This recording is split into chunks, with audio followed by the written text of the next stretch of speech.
Good afternoon, everybody. Welcome to the stream. Thank you guys very much for being here today. Hope everyone is doing well. We are picking up right where we left off yesterday afternoon.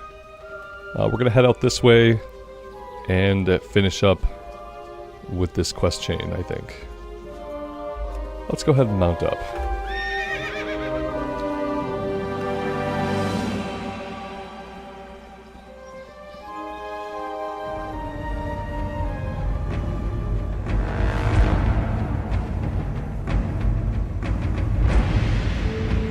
Lucas, Mendy, Monica, good afternoon, good evening to you. Thanks for being here. Happy Tuesday to everybody, because it is Tuesday, even though my kid's been out of school, so every day has felt like a Saturday or Sunday. It is in fact Tuesday because there was maintenance today. Tuesday is the only day that you can be sure that I know what day it is, because it is the day that my routine is disrupted by maintenance. That being said, it's 40 degrees Fahrenheit and beautiful out today, so I was able to take a long walk with my small dog instead of playing the game. So it kind of lined up today with maintenance.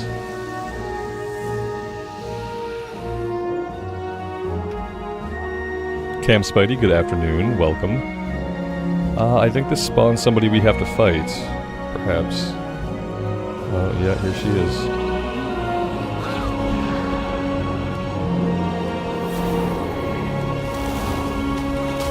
I probably could have planned this pull a little bit better. Let's pop our mirror images. I didn't really notice before, but they kind of taunt, like they aggro the enemy. Oh, damn.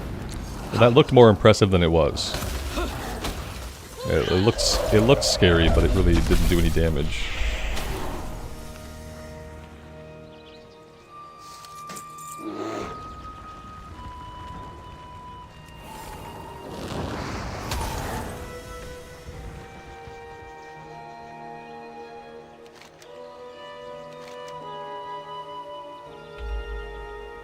Gloves look like an upgrade. And there we go, 1 out of 3 story chapters complete. A gamer, good afternoon to you. JK, good evening, good afternoon, welcome. Thank you for being here. Am I playing Last Epoch at launch tomorrow? I am, but I'm not going to be streaming it. I'm gonna start as it's gonna be a recorded series. And I'm going to do the recorded series just as an immersive series. We're going to do all the story stuff. We're going to read all the lore tidbits. We're going to try to get into like the world and all that good stuff. And then if people like it, I wouldn't mind doing some evening streams on a different class. I really want to try the Falconer, or the Falconer, however you pronounce it.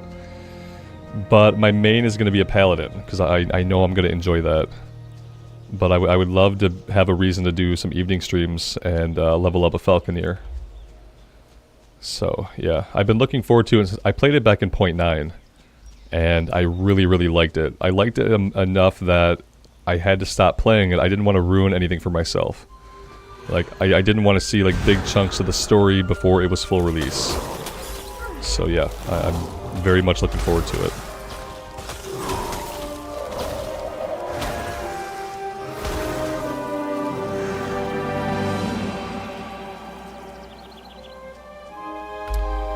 This is, what quest is this? Yeah, the one we're not doing. We're not, I wonder if I should just abandon this.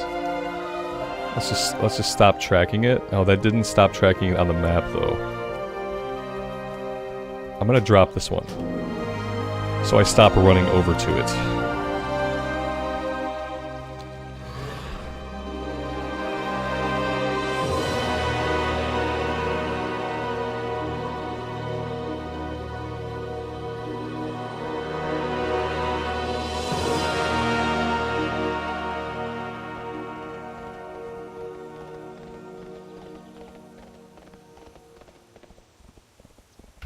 Falconer? Yeah, they have a Falconer or a Falconer class. You have a Falcon pet.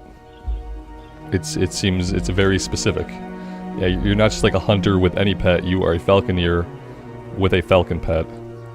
It looks pretty cool. It's a unique like fantasy. I don't know like what other weapons you use. In the art, the character has like a short dagger. Well, it's like a long dagger or like a short sword. So I don't really know like what weapons you're gonna use as the player character, but yeah, you have a falcon pet. It seems to be a large part of the class. Seems really cool.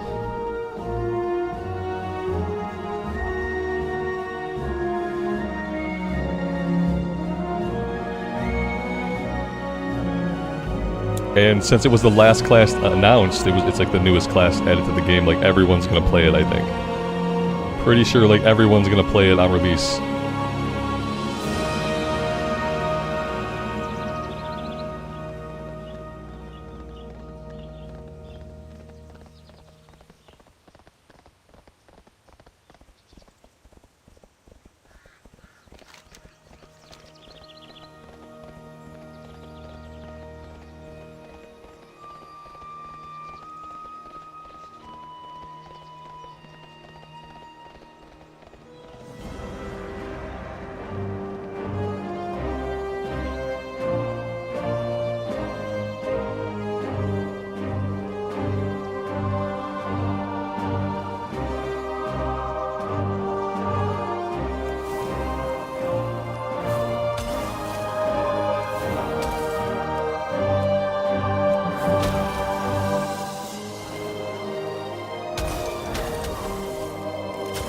I was literally like just playing on the Paladin like 20 minutes ago. So like my brain needs to kind of sink into like the headspace of the Mage. I keep wanting to charge up to enemies.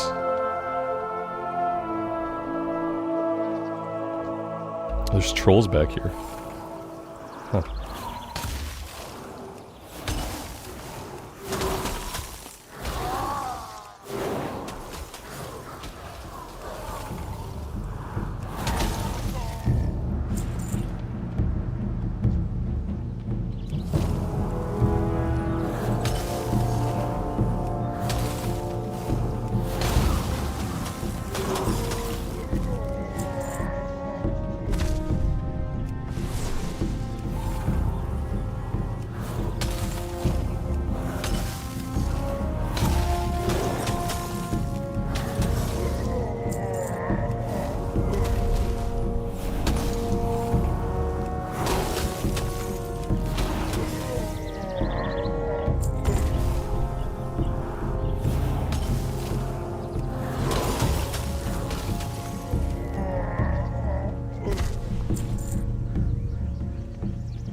How is it rotating between classes and retail? It's fine. Like I mean, keep in mind, I've been playing the game for a long time, and often I have multiple characters going.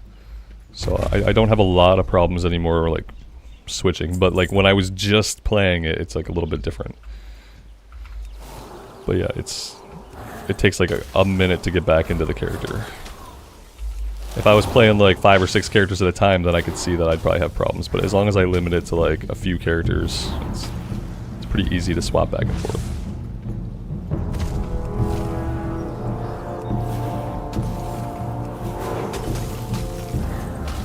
The Paladin is pretty familiar.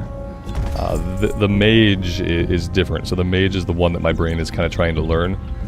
Whereas the Paladin buttons, like all the Paladin buttons already make sense. There's some differences. Like obviously I don't have blessings on the Paladin right now. We don't have seals. But the things that are different are things that are not there anymore.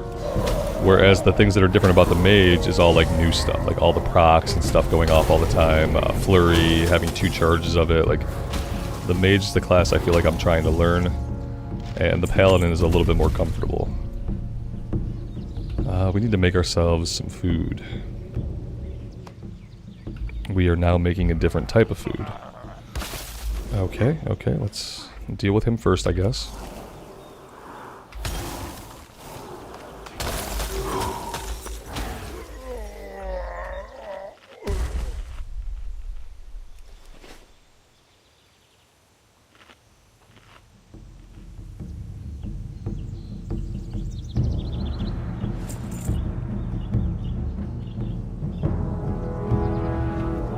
This guy is pretty brave to just be like chilling out here. He's surrounded by ogres. None of them seem to mind very much. Very bold, my friend. Very bold. King's honor, friend. Be careful. Go with honor, friend. For the Alliance.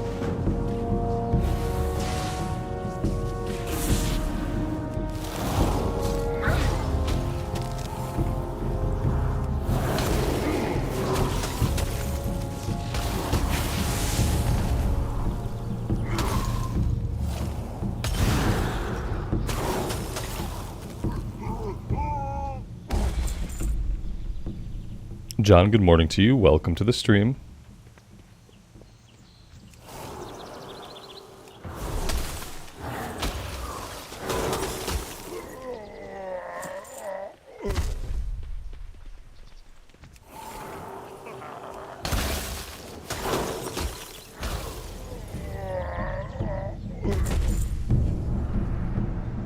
Requires enchanted agate. I'm kind of assuming that we're going into the tower for one reason or another, if not for all of this stuff.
So there's items. I wonder if I missed any on the way up.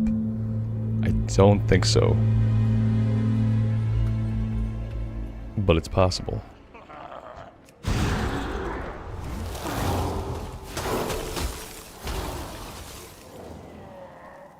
This is an interesting little graphical bug. Let's just appreciate this for a minute. I'm glad it doesn't cause us to actually like fall through the floor or anything, but yeah. We can see Gilneas off in the distance. Jeez, a little bit scary. Will I play the Paladin on stream? I'll play the Paladin on stream once we're at endgame.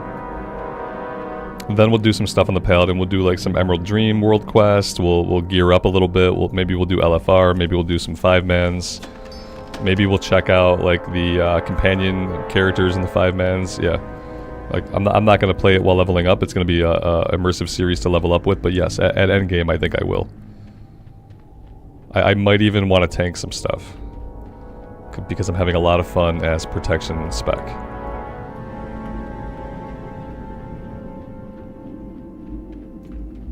Oh, we did miss stuff. I missed this guy. What else? Okay, that's it. We're good. And then there was a thing outside to click on as well.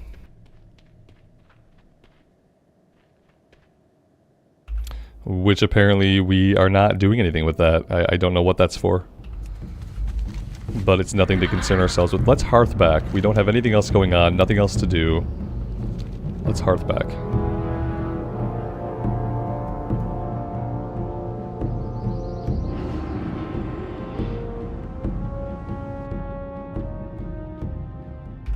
Oh dear lord. I've made a terrible mistake. We're not that far, but apparently I never set myself to the Hearthstone in the Azeroth Highlands. Thankfully, we're not too far away by flight. But that's pretty funny. Talk to me.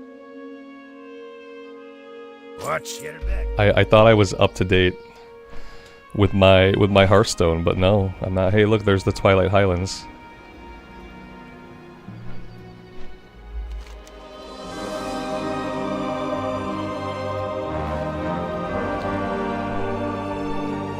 It's a pleasant sight to wake up to every day. Just a spiraling tower of evil darkness. No big deal.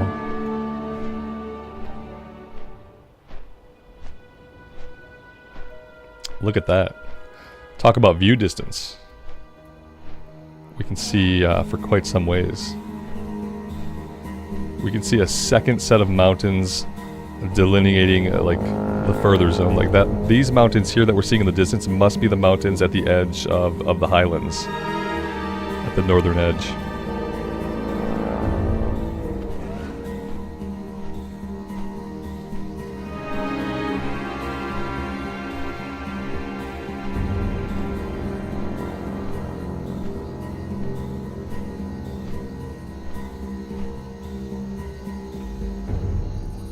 The really sad part is, like, when we get into Cataclysm Classic,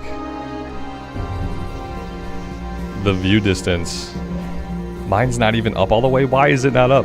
The view distance in Cataclysm is probably going to be more like that. It's probably not even going to be that far, actually. That's the sad part. Is it's probably not even going to be that far. Let's go ahead, and apparently I was at 9. I don't know why. Who goes to 9? There we go.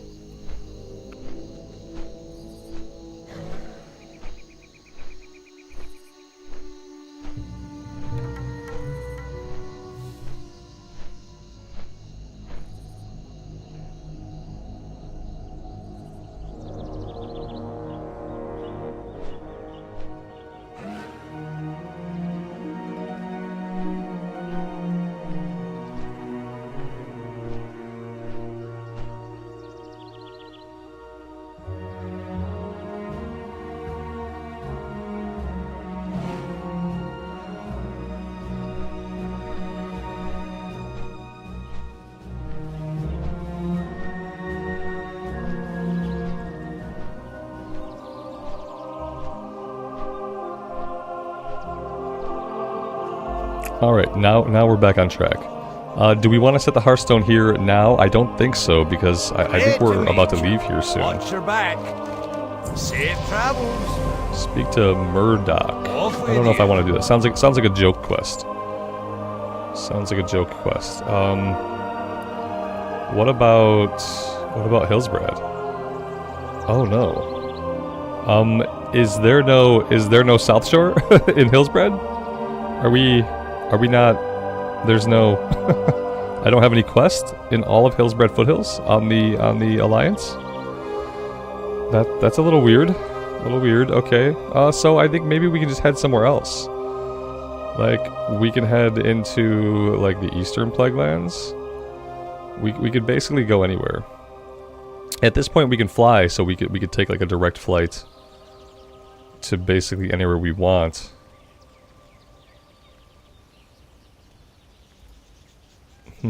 Like maybe we just start down here at what I think is Camp Chillwind. We'd have to pull out a flying mount. Go to the Hinterlands? Yeah, okay. That doesn't sound too bad. Maybe some more like lighthearted stuff before we get into the Plaguelands. The Hinterlands. Yeah, that's really close, isn't it? Yeah, there's some stuff to do. We can check it out. We can check it out, and then we can get into like, yeah, you know, I think I want to do Plaguelands for my Pally actually.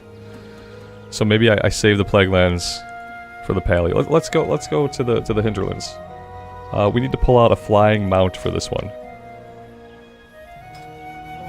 Can I mount these guys? I don't think so.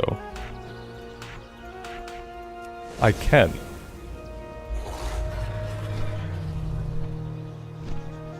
Oh, okay. We're not dynamic flying though. We can just ride these. Okay. So I'm going this way.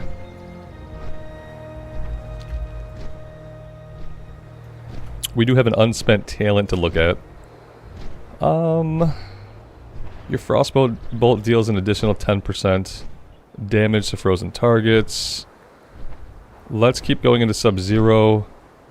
I think I want to grab like basically all of this. Yeah, like, they're all so good.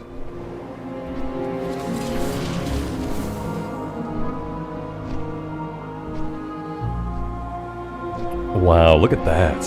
Oh man. You would think being able to see farther would make the world feel smaller, but it really doesn't. It just kind of, like, adds a lot, in my opinion. Like, being able to see all this stuff, like, really makes it feel like you're in the world, you know? It definitely, like, ups the immersion for me. When I can see to a realistic distance. We'll put realistic in air quotes.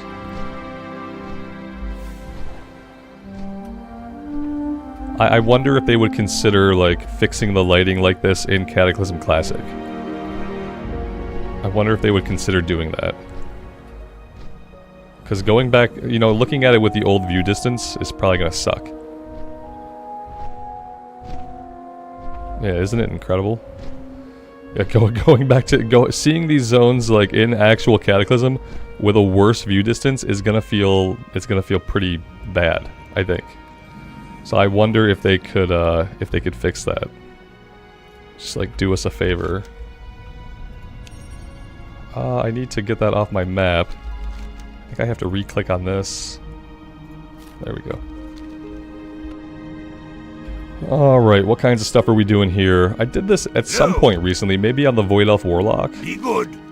Let's see. Griffin Chow, feed 7 trained Razorbeak Keep your Griffins. feet on the ground. Kill 8 mangy Silvermanes. Safe travels. See you soon. Speak with somebody, fly to Anderhall. See, this is a Plaguelands lead your in. feet on We're the not gonna ground. grab that. I'm gonna save the Plaguelands for my Pally.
We can throw the food at them. Okay, I'll take it. We'll do quests for a little bit more, and then we'll queue up for a couple dungeons. I wouldn't mind getting some more gear for this character.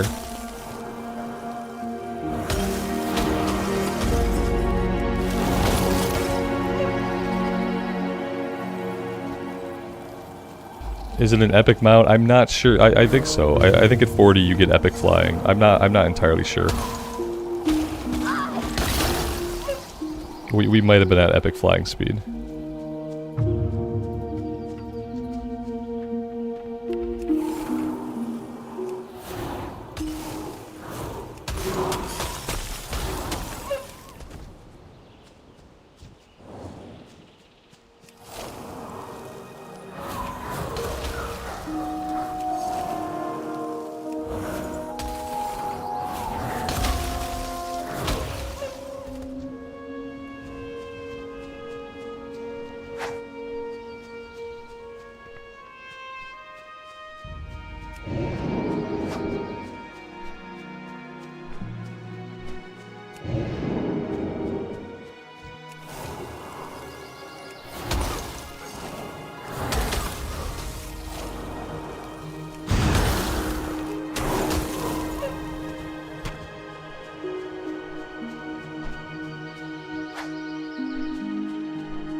I never really noticed like that there's actually a giant eagle carved into the cliffside here.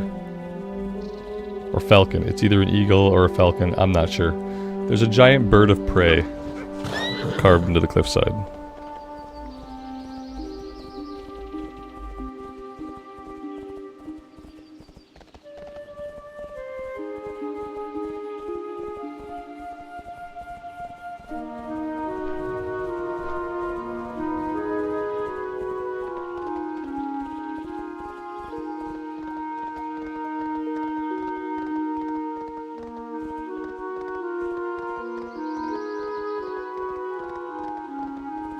Alright, with those done, let's go ahead and pop ourselves into the queue.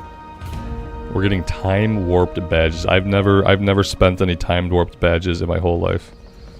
Random time walking. What's that gonna do? Mista Pandaria. Should I do this? I think I'm just gonna do it.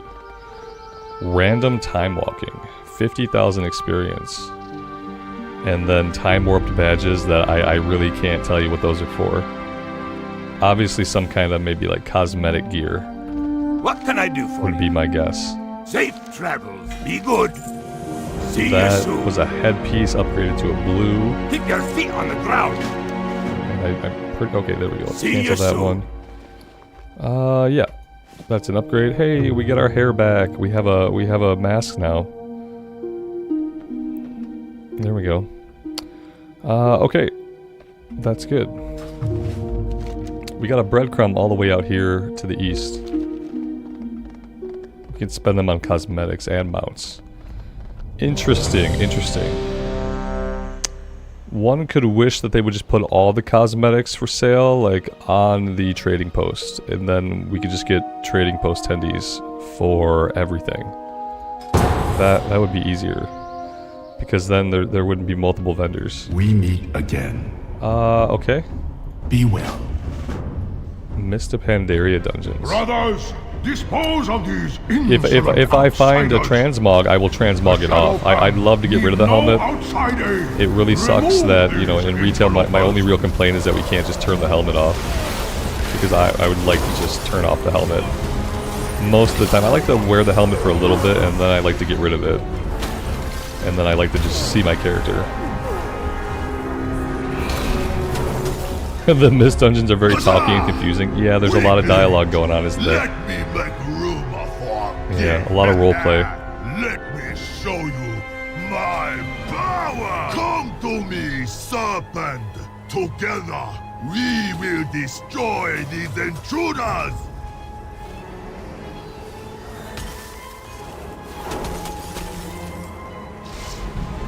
Serpent, charge me with your power. The energy is strong. No, no, do not fail me!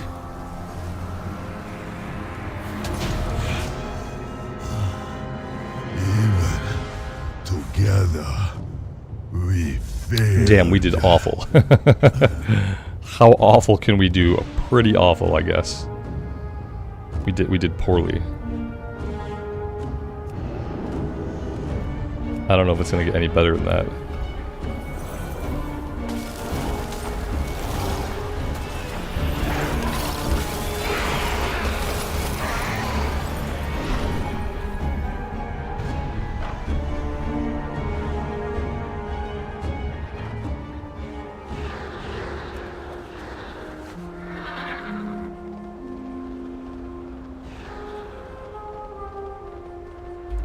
I remember this dungeon. I got left behind by a group on this dungeon once. And then I couldn't find my way back to them. I remember this place. I had a traumatic experience here. You have allowed the Shah to reawaken after all these years. If you truly wish to undo what your kind have wrought upon It's snowing inside. I don't know why. First prove yourselves here in our school. First, you will face our initiates.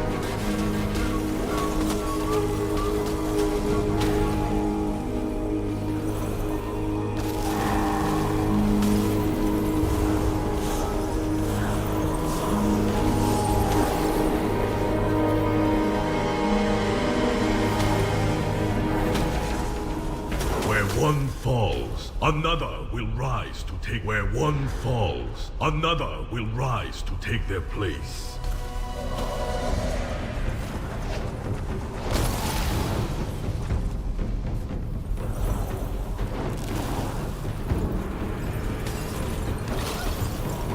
You have bested our most junior of students. Now you will face two of my most senior. Daniel, good afternoon, man. Welcome to the stream. Flying snow, fragrant lotus, step forward.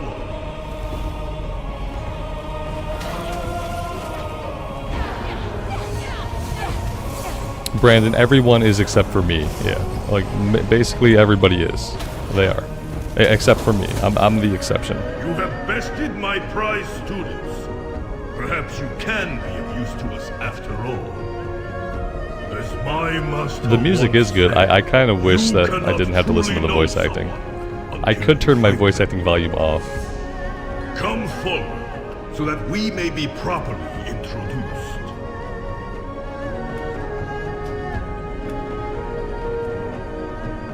Very well then, outsiders. Let us see. That's gonna be better.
Yeah, we got some gloves.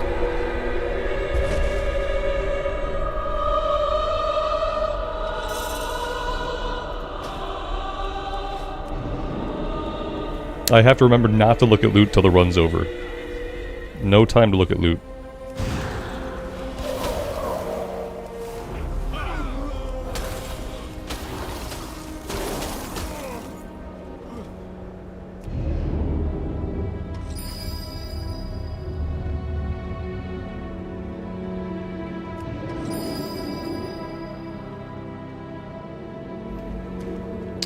Nice raid marker. Nice use of the new raid markers. That was very on the spot. This is the route. The skip route.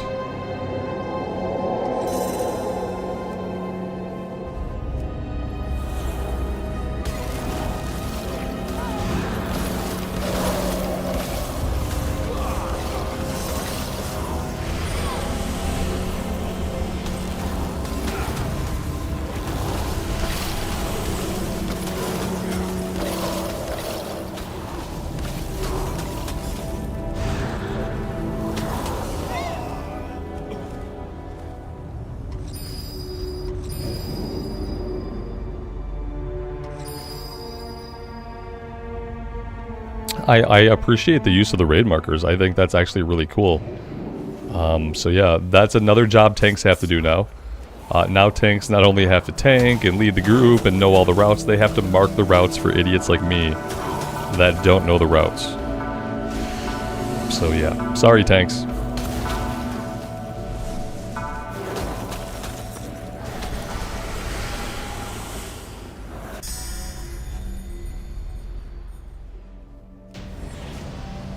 There we go.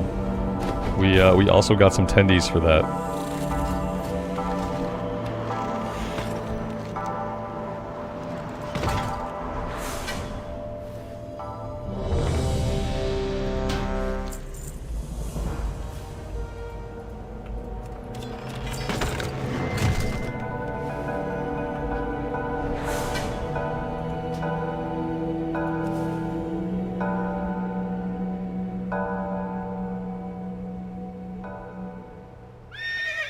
I feel like even though I'm not dealing a lot of damage, I'm at least like keeping up with the groups now. It didn't take long to start like just figuring out the pace and going faster basically. Improved Frost Nova duration, that could be good. What am I missing over here? Blast Wave, I don't really need his Frost. Volatile Detonation. I don't know if I need any of this stuff.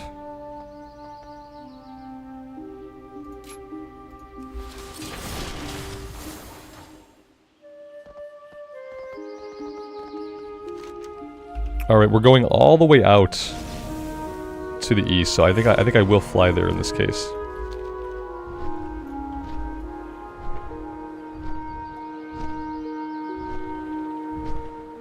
Yeah, I can turn the helmet off. Yeah, I need to find a transmographer though.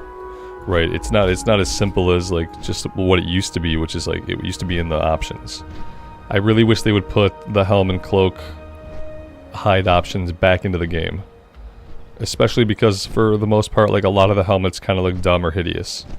They're better now, they're better than they used to be, but I still don't like completely obscuring my character. What did I get from that run? I think I got a piece of gear and I got a bunch of XP. Yeah, I don't know. We got something. I don't know what it was. Gloves. We got gloves. And then I got some tendies for the trading post. I got a bunch of XP. I got a helpful satchel we haven't opened yet. I got a headpiece from the quest. We got a new headpiece that, you know, it looks like that. So that's what we're living with for now. Yeah. That's it. We have to live with this look until we either find another helmet or we find a transmographer.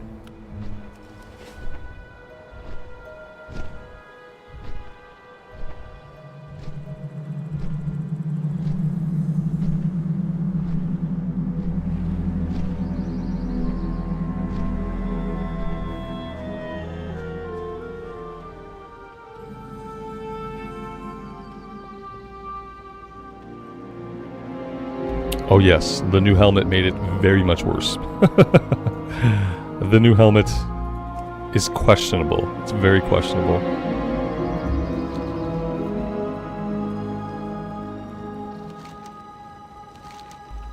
We gotta kill a named troll. We have to kill 10 Raven Tusk Stalkers or Hexers. 8 Snapjaw Gizzards. And 12 bottles, not 99, 12 bottles of port. Oops. And we have another unspent talent. Deep Shatter your frost. Okay, yeah, I gotta get that eventually. I think I'm just gonna grab all these and then we'll work on this. Frostbolt damage by 2% could be good. I'm just gonna work backwards across the row.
Alright, we have to go down to the coastline here, so we have to go off of this big ledge. Let's just fly down off the ledge. That's probably going to make life a lot easier.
Lucas, good evening to you. Welcome to the stream. Thanks for stopping by.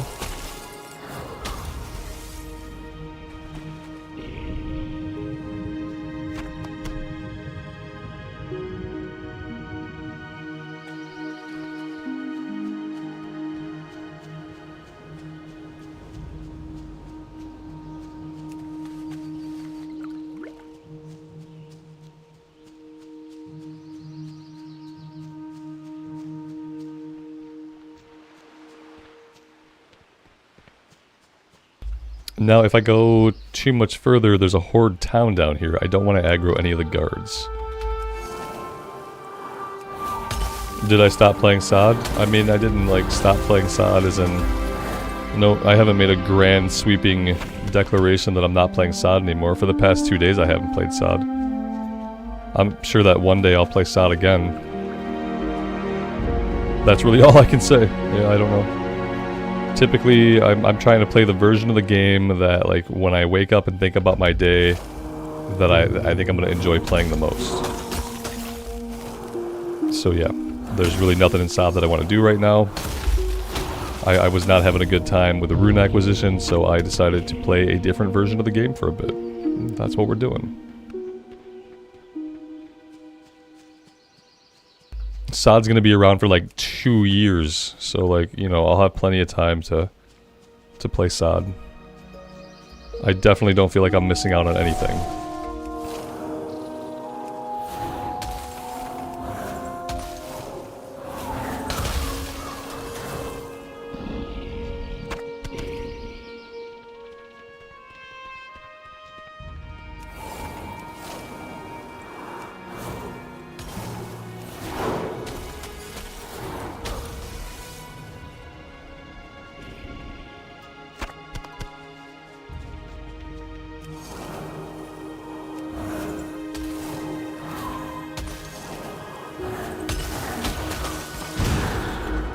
Basically what it boiled down to is that, like, I was spending too much time per day of playing SOD complaining and bitching about the things I did not like about SOD.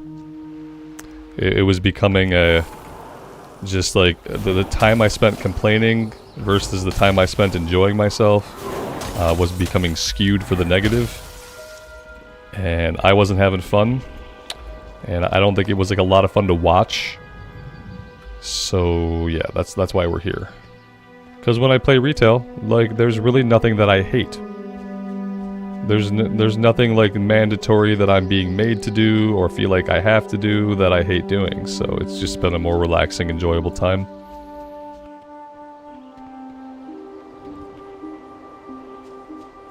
Yeah, I'm also looking forward to Cataclysm. Yeah, absolutely. Yep. Oh, we got a rare turtle here.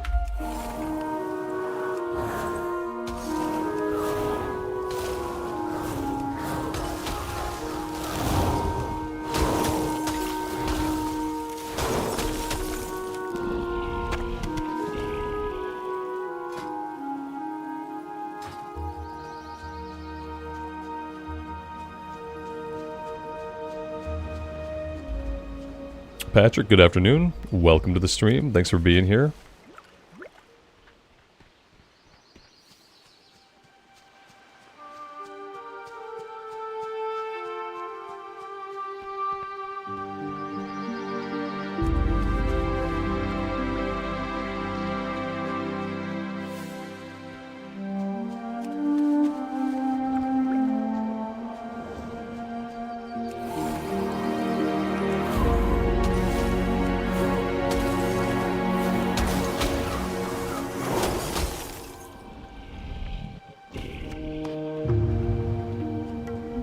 Yeah, I think a lot of people missed the fact that they did the skybox and lighting update. It was back in like 10.2 or 10.1.7, like somewhere back then. They did it so that they can do like the dragon riding races. That was their primary incentive for doing it. Was so people could ride their dragons and it wouldn't be like that short view distance.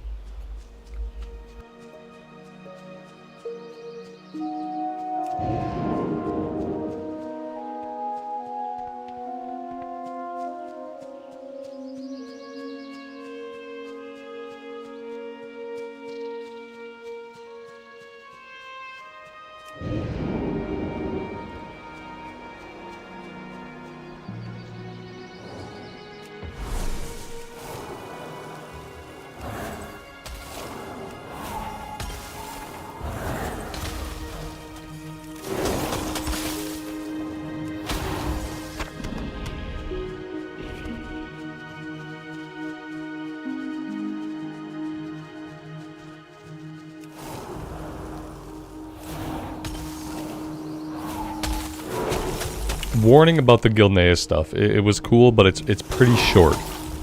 That's my only warning about the Gilneas stuff. Don't go into it expecting like a 7-part campaign. It is more like a scenario than it is a campaign questline. I was kind of let down because I expected a campaign questline, you know, like a 7-week evolving campaign questline, but it's not that. It is very much a scenario. It's a much needed scenario that brings closure to a lot of plot stuff, but it was a little short.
Alright, that is that. Let's fly ourselves out of here.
I'm just gonna wear the old one because I really can't stand the new one, so we're just gonna sell it.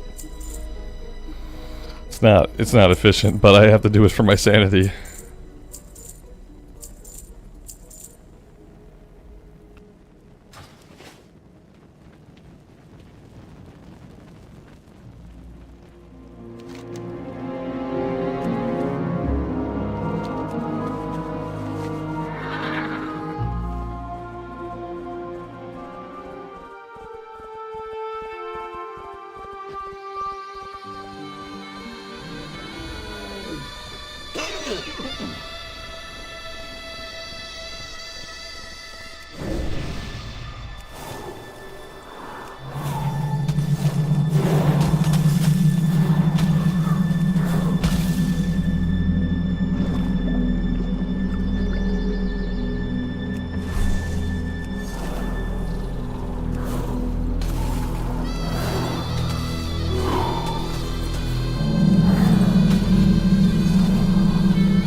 We have a rare slime.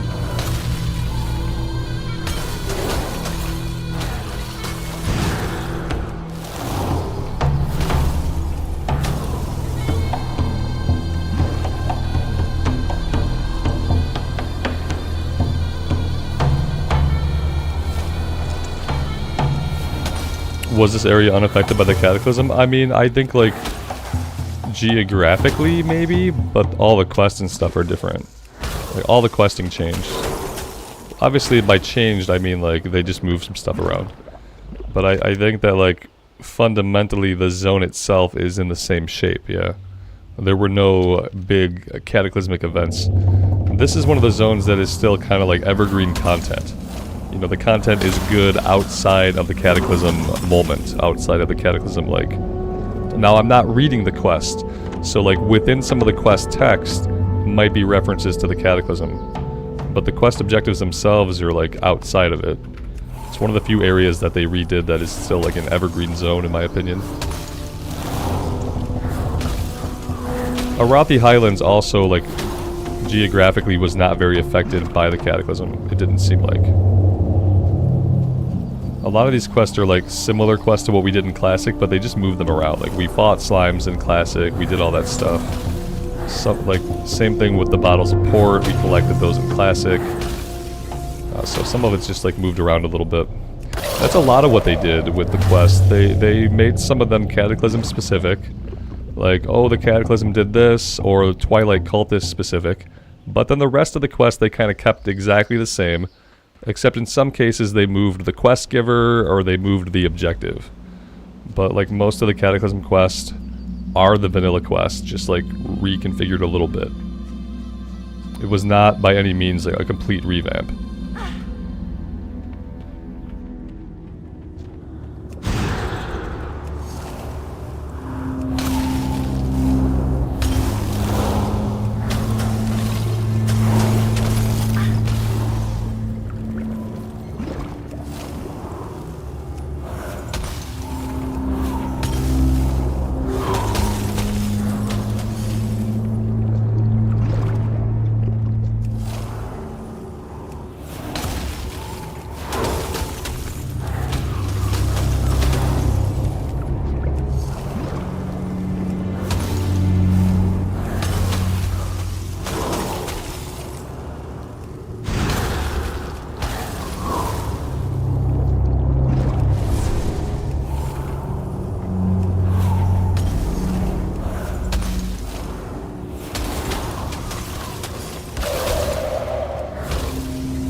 Stuff was made easier to get to. Yeah, like questing was streamlined.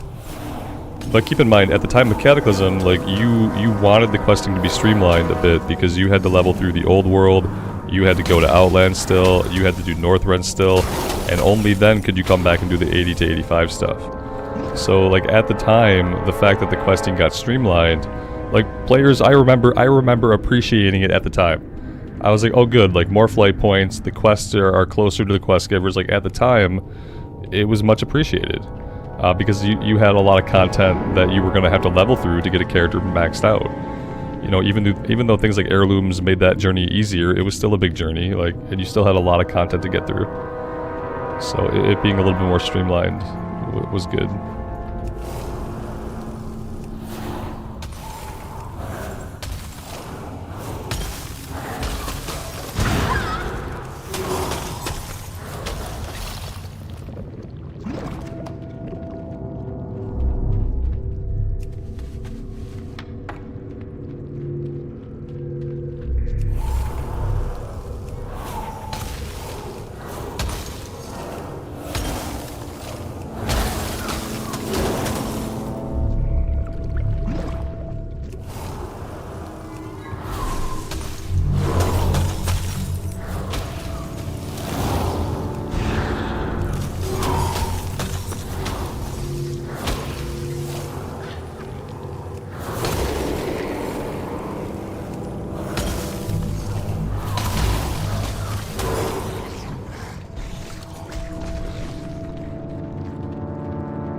Let's see.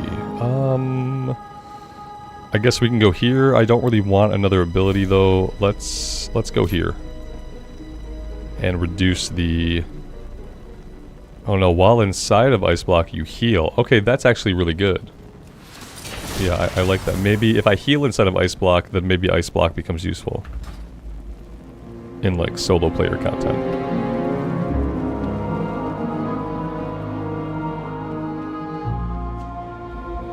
Did I know you can run with a flying mount? Yeah, I know. But I have a dragon right now, and I don't know, like, let's see. Bum, bum, bum, bum, bum. Yeah, I just, like, don't like the look of him running around. I don't like the look of him running. It seems a little floppy. And if I'm on a flying mount, like, I'm gonna press space, and I'm gonna go into the air. That's like the very first thing I'm gonna do if I aggro a mob, and like I'm trying not to fly around a lot unless we have like a long distance to go, or if we have like altitude issues, like finding a quest. I'm trying not to fly a lot. There will be plenty of flying to do once we're in Dragon Isles. That'll be absolutely like mandatory flying. And the flying in Dragon Isles is more fun, so...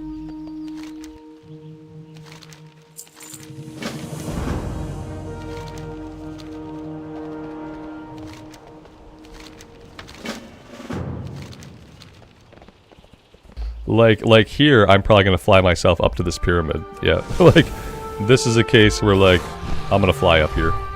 And I'm gonna drop myself in somewhere. This seems like a good spot.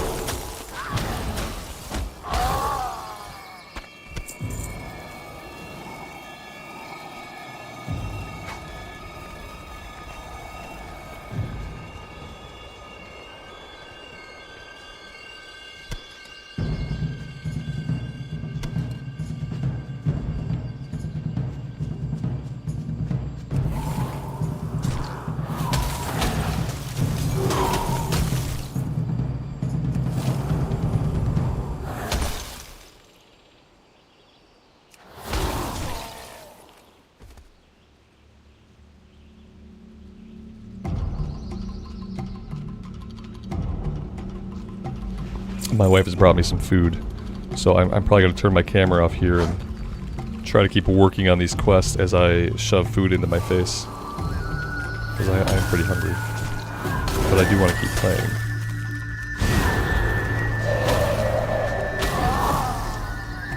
Can I play this character one-handed? I'm not sure.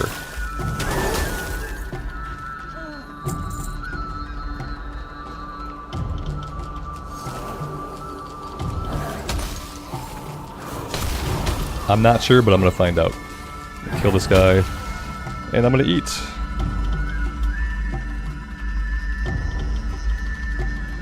I will pin that to the chat, and I will see you guys on the flip side.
Oh, well damn, that's depressing. These quests are actually really annoying.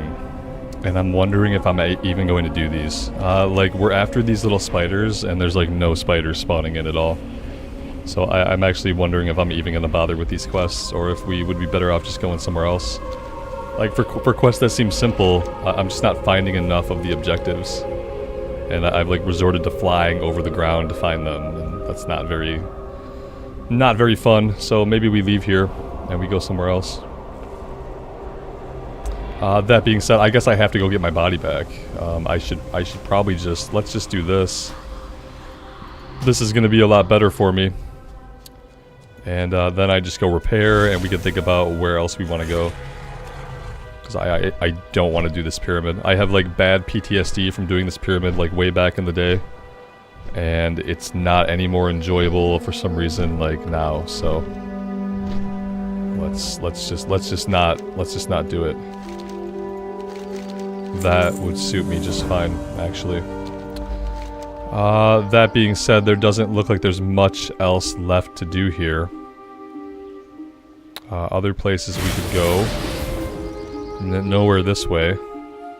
Twilight Highlands, I really don't want to tackle like any of the... Stout Lager Inn could be a decent place to hearth back to, let's do that. And then we'll figure out where we're gonna go next. Somewhere like the Burning Steps might not be bad. Badlands. Yeah, we have lots of options. We could do a continent jump, and maybe we can go over to... Maybe we can go over to the, to Kalimdor. That could be something. Let's get a repair in. Sell our junk. And yeah, I think I will fly to Menethil Harbor, and I think I'd like to go do Dustwallow. Let's go check out Dustwallow Marsh, and I heard there was alliance questing in the Southern Barrens. So, I wouldn't mind checking out alliance questing in the Southern Barrens either. So that would be okay. Karen, good afternoon. Good evening. Welcome to the stream. Yeah, let's do that. I wish I had flight timers in retail like I do in Classic. That'd be nice.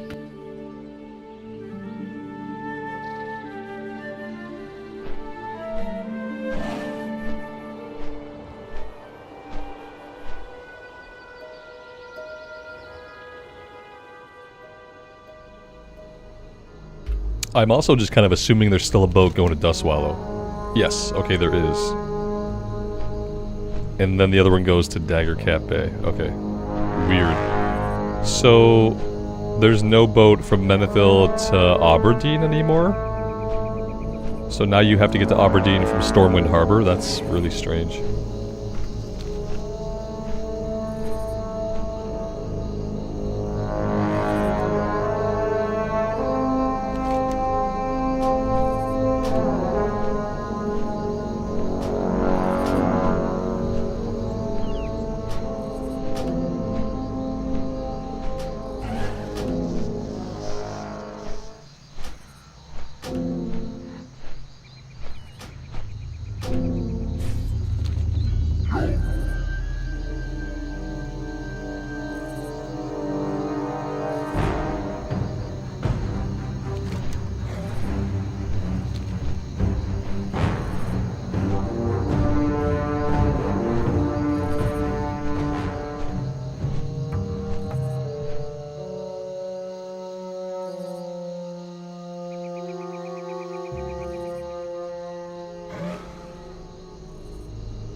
Damn, we just missed the boat. It's too much to hope that there's like a teleporter. There's no teleport, is there? Oh, maybe there is. It'd be nice if there were just a way to teleport. But this is retail after all. Damn it. Ugh! Super big ugh. They need to have a way to... They need to have a way to just teleport. Fly over to it? I mean, I have to get to Kalimdor. I need to get all the way to Kalimdor. I don't think that I'm gonna make the flight. Yeah, I don't think I'm gonna make it. Once you go over, you can't go over like the deep water, I don't think. Because you will melt. If you go over deep water, you melt.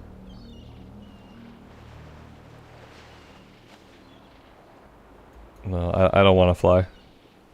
If I had dynamic flying, maybe I would. That'd be fun. I'm not even gonna bother testing it. We'll just wait for the boat.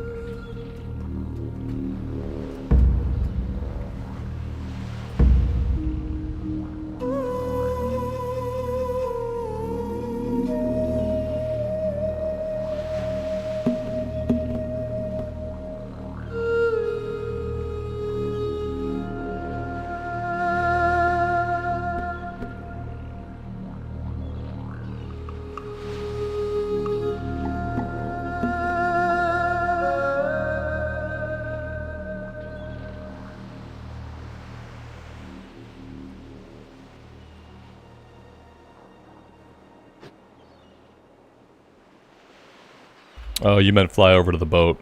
Yeah, maybe. I could have maybe got there. No big deal. We'll just chill.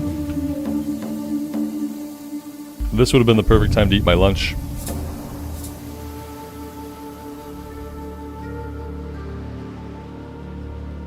If you're only level 17 though, Karen, I mean, you have a lot of levels left to learn, you know? What I found is that, like, leveling all the way up, you seem to have enough time to learn the class. Although it can be overwhelming at first. I'd say just give it time. Like, you don't have to know what you're doing until you go into the Dragon Isles. By the time you go into the Dragon Isles, you probably want to have a decent, like, idea of the buttons. But until then, you can just kind of, like, fly by the seat of your pants and figure it out. Roger, I agree. Yeah, absolutely. This boat was really quick, actually. I expected the boat to take a lot longer. Maybe they sped up the boats.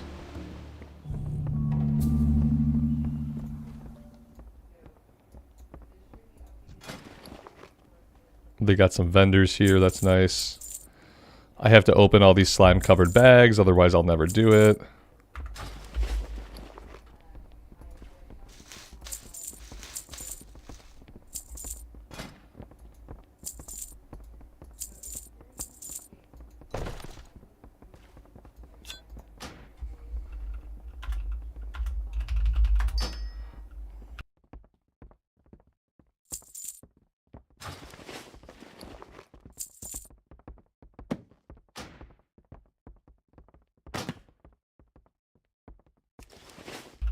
Alex, good afternoon, man. Welcome to the stream. Thanks for being here.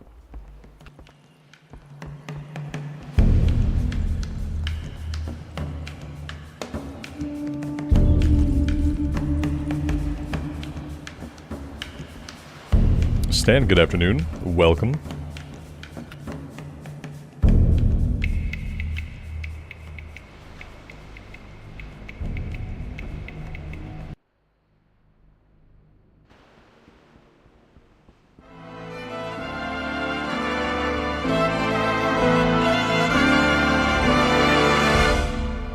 Whoa, what a musical intro to the zone. What is this?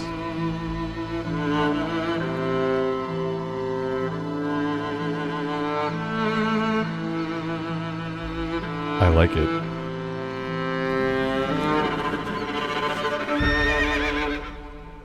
Very nice. Yeah, for a lot of the zones they redid the music.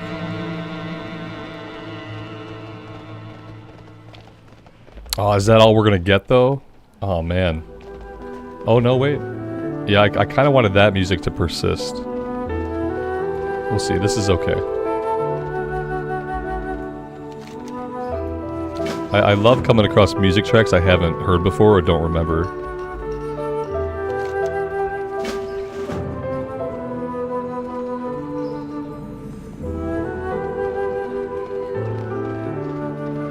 Alright, we have deserters to expose.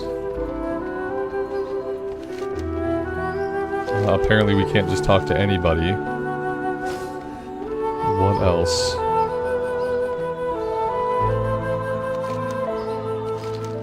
Tab to this farm.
We have a zero tolerance policy for agitators. We just kill all the agitators. There will be no agitating here. Not today.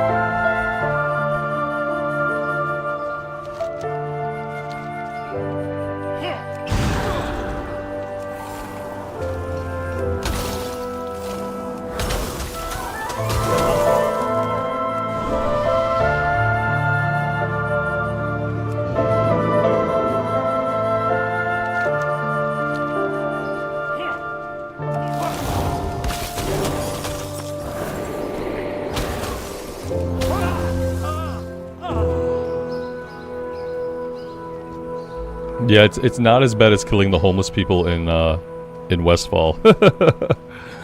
It's like you give them money and they get so mad at you for giving them money that they will fight you to the death. I've encountered many homeless people in both Michigan and living in Kansas City, and upon giving any of them money, they've never tried to kill me or ever gotten like super offended. So yeah, and then like kind of weird, and then like, you know, then we have to kill them. And then you're like, oh good, we just killed homeless people. Like, I feel like a hero. Yeah, the Westfall remake, like all around, I would shift delete the Westfall remake out of the game if I could. For the murder mystery, for killing the homeless people, and for making it like less of a chill place to level up. Then the kids take their shoes. Yeah, exactly. Sometimes the homeless people fight each other. I saw them the other day fighting each other, like one killed the other. And then I think the kids took the shoes. So, yeah, it's bad. It's really unusual and I don't like it. That's the one zone that I will complain about. I won't even complain about Red Ridge as much. Yes, Red Ridge became a Rambo movie, and a bad one at that. But I don't complain about that one as much. I'll never forgive them for Westfall, though.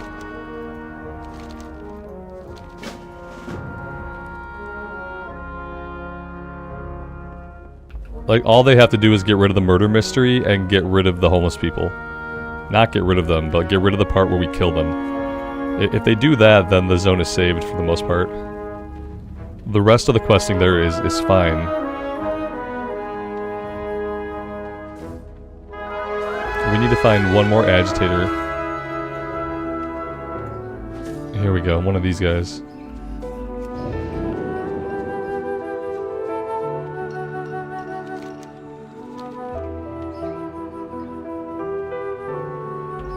This was the one guy who saw reason. He was like, okay, I guess I just want to keep living. I will run this way. Have a good day. Get rid of the homeless people. Yeah. It sounded worse than it was. I just meant the part where we are forced to kill them in the video game.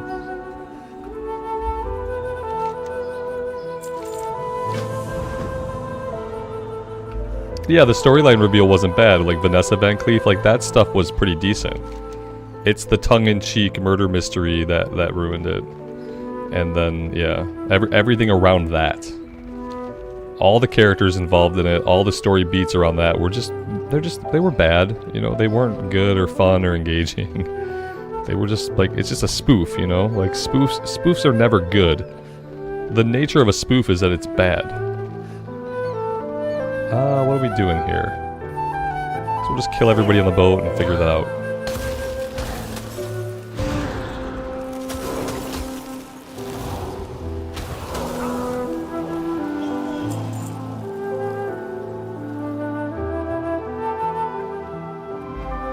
Somewhere there's deserter propaganda.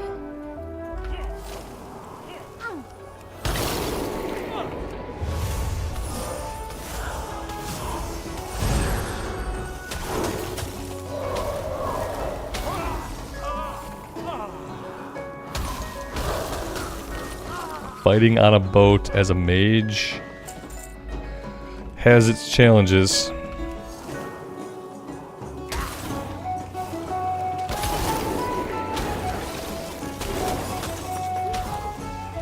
We had a weird music change.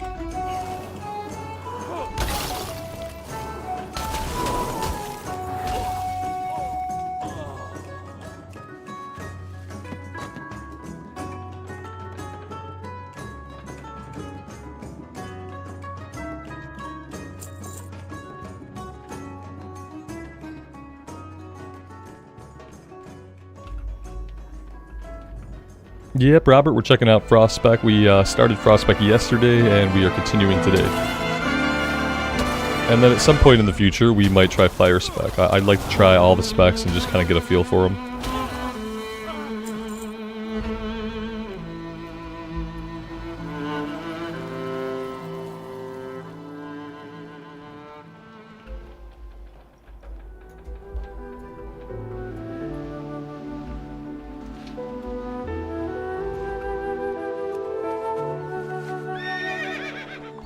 Wasn't Arcane good enough? Arcane was fun. I wanted to try something else. And the cool thing about retail, as opposed to SOD, is that I can switch my specs at leisure, and I'm free to try whatever type of gameplay I want. And I don't have to spend 3 hours out in the world hunting an ability down. So yeah, like I liked Arcane. People kept telling me Arcane was gonna get nasty. I don't know, I wanted to see what my other options were. I'm having a lot of fun on Frost. I've earned my class helmet. That's good to know. Level 45. Yeah, we're gonna keep working over here. Snowstorm. Blizzard has a 30% chance to increase the damage of your next cone of cold. I would like to see this, yeah. I'm gonna take it. And then speaking of which, I want to do a dungeon. I'm not gonna keep doing the time walking. I want to do random classic. It's not quite as much XP, but I don't really care. Now what are we doing? It's 6 leaflets distributed. Now we are handing out, like, anti-propaganda propaganda.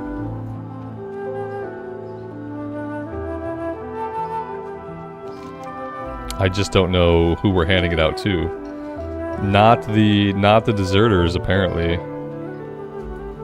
Yeah, they don't want it. Who am I handing this to?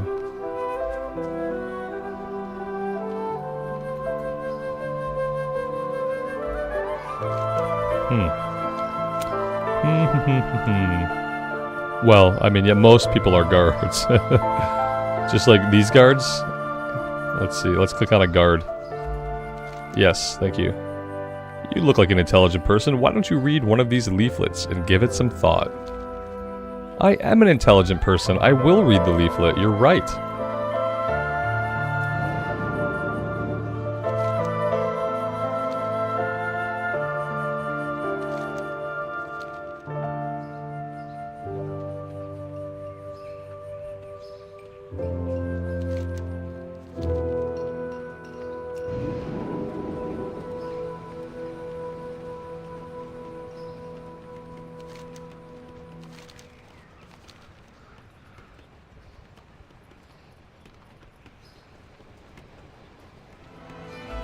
As a deserter, you'll enjoy activities like tethered swimming and dog grooming.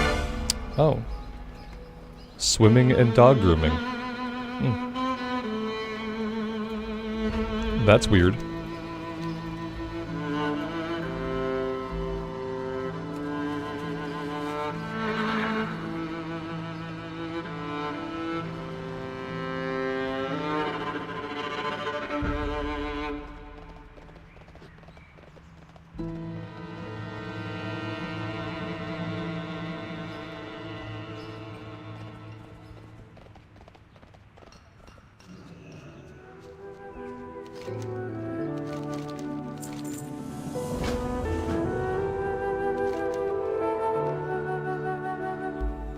This dude is like out in the ocean somewhere. I don't know where this guy is. Now that we've eliminated the deserters in Theramore, it's time to complete the operation. My local contacts have reported that the deserters have a base of operations in the moored on the small islands. Okay, so they are islands. It looks like we're just swimming out there. It looks like we're doing Dire Maul. Oh gosh. Oh no. Dire Maul. Is there a map? Tell me there's a map. Okay, okay, this might be more straightforward. This might be more straightforward than it used to be.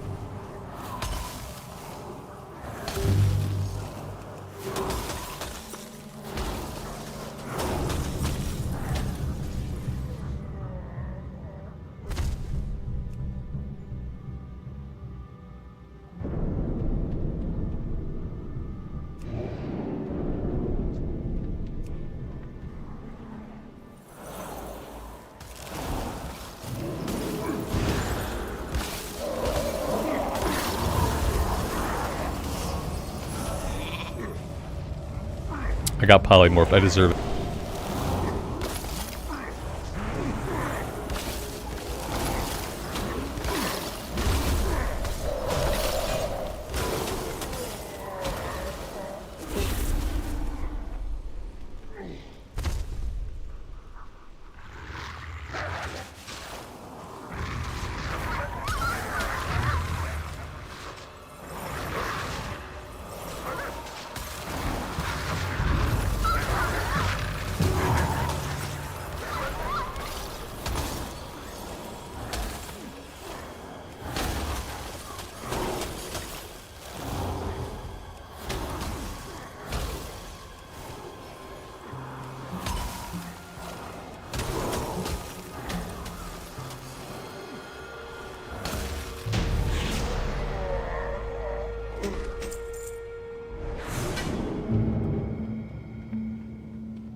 The message. I never remember to unpin the message unless somebody tells me.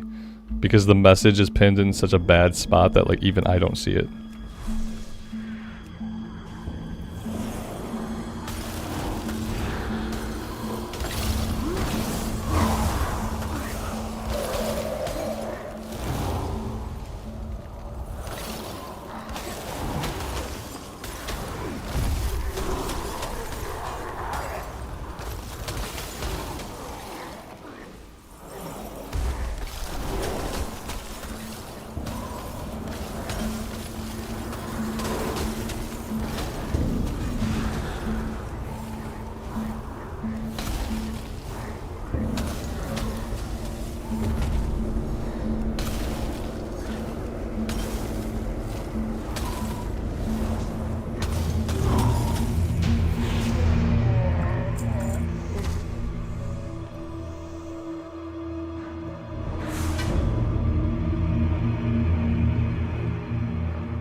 They must have completely reconfigured this place. We're killing bosses left and right here.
Alright, we got some robes.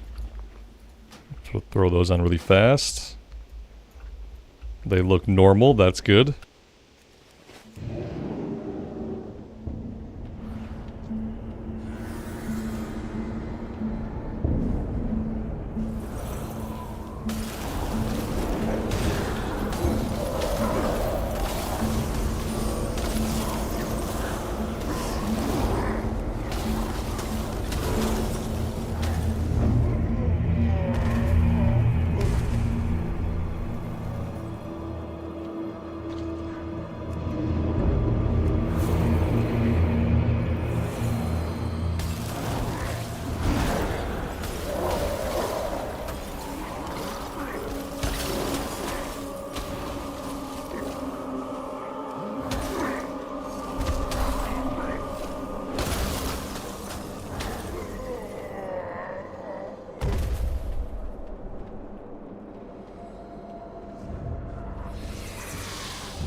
We got locked out of... That was a pro little charge there that he did on us.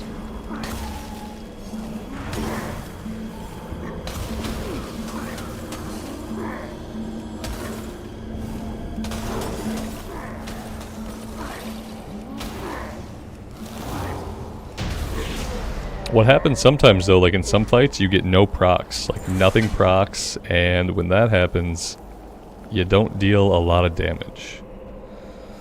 So far, that's the only downside of Frost, is that it seems very, very proc reliant.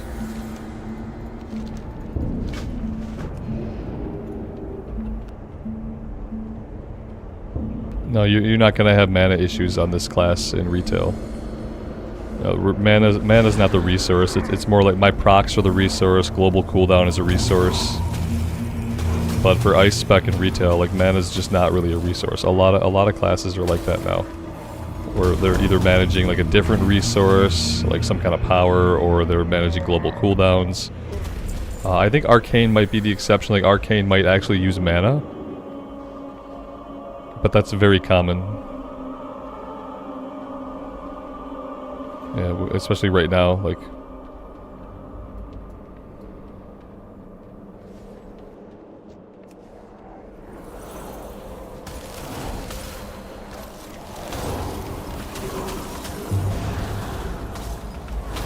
Like, for leveling purposes especially, mana stopped being a big issue back in Wrath of the Lich King.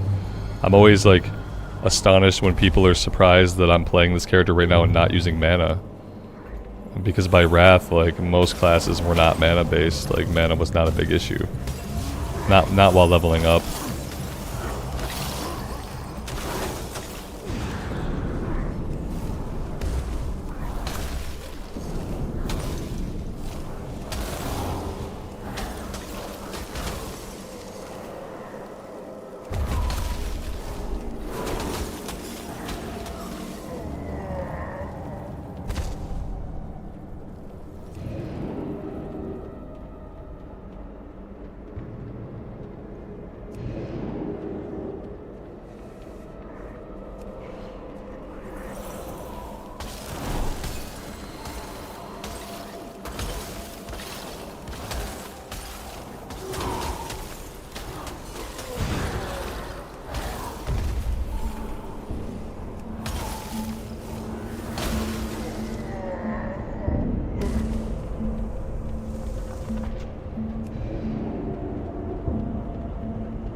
Well, that was fun.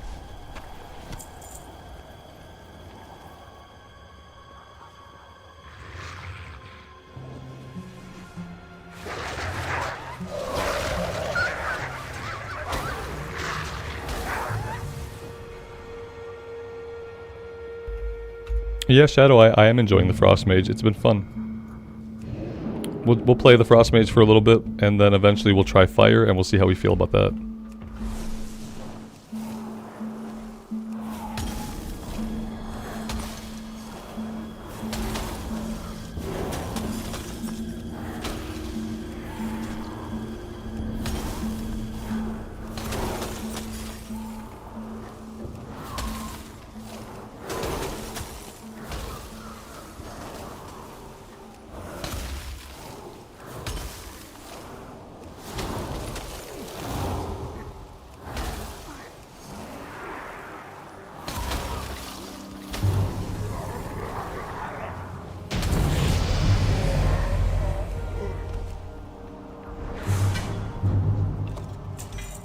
And we got a ring as well. Let's open the satchel. We got boots. We got the ring. Let's put this over the 77. And I'm pretty sure that's it. we have a turn in back at the entrance. I'm gonna teleport out and teleport back in. And we'll see if we can get that one turned in. Possibly. If the game wants to load us in. We'll see.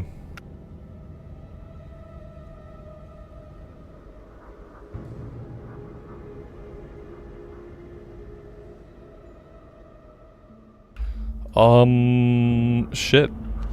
It didn't teleport me out. And I have no idea why. Okay, like, yeah, please tell me I'm not stuck here.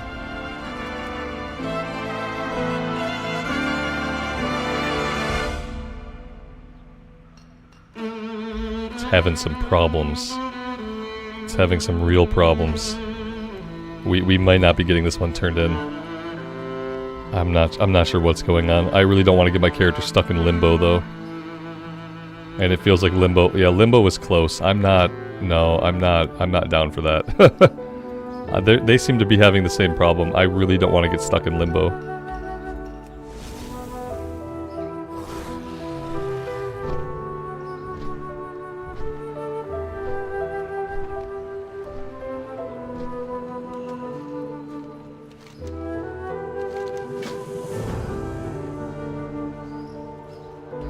What are we doing here? We need thresher oil. Okay.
Yeah, the music here is really good.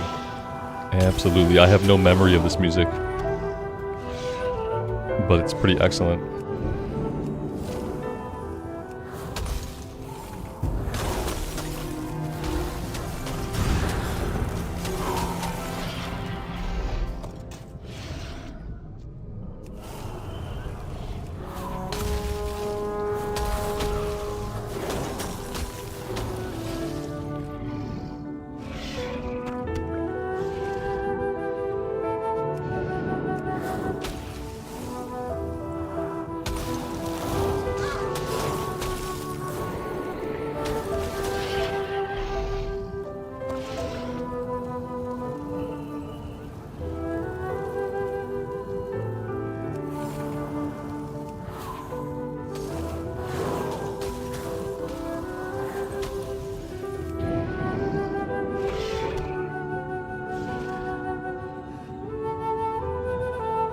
And we do have an unspent talent point.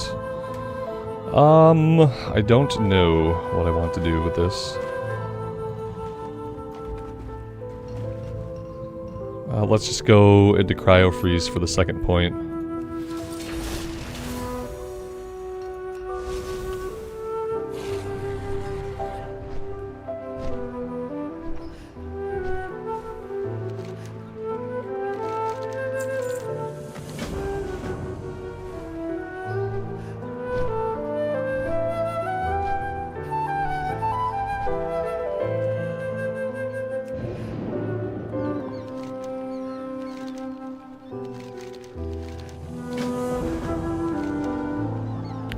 Let's go deal with Gavis Greyshield before we get sucked into doing anything else.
Oh my god, he surrendered? We didn't kill him? Indiscriminately? We're gonna spare his men? No. No, we don't spare any men. That is not Warcraft. I can't believe we didn't kill him.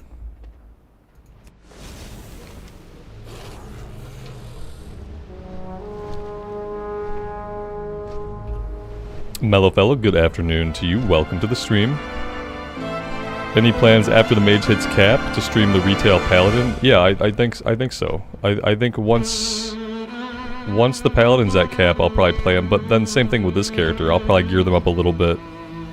We'll probably do some world quests, some Emerald Dream stuff, and just like gear the character up some before we move on. We'll see. And then like the Paladin's gonna hit cap like later than the Mage, obviously. And once we hit cap on the Paladin, same thing. I plan to take it into some into Dragonflight stuff and at least farm up some world quests in the Emerald Dream area. Seems like a good way to get gear. I got pretty decent gear on my Shaman doing that, so yeah, absolutely.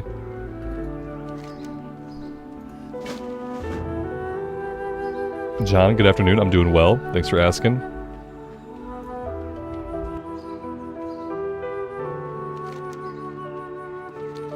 Alright, where do I want to go next? I feel like we have to ride out here and see whatever this quest is. We're finally going to leave the town and actually go into the marsh now. We've been doing town stuff for a little while, which was a kind of a refreshing change of pace.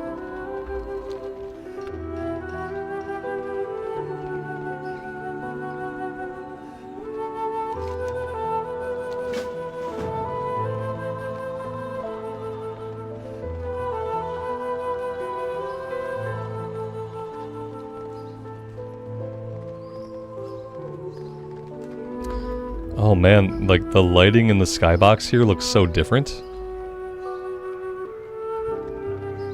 I haven't been here after they changed the lighting. It's... oh, there we go. Okay, that's more familiar. I thought it was gonna stay bright like back there. That would have been really weird. This is more appropriate. But also looks interesting. It has like a deeper orange cast to it than I recall.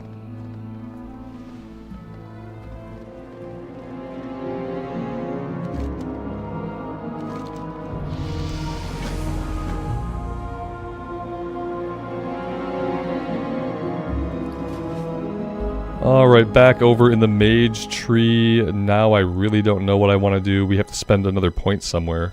Oh no, we're over in the Frost tree. Sorry. Let's just grab Snowstorm Part 2. And then next time I think we'll go into Wintertide. Alright. We're heading over to the coast. We need Defias Orders, and we're looking for Forked Mud Rock Tongues. Let's go do that.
I will say the Frost Mage has a really good sense of like momentum. It's been very enjoyable to push the buttons.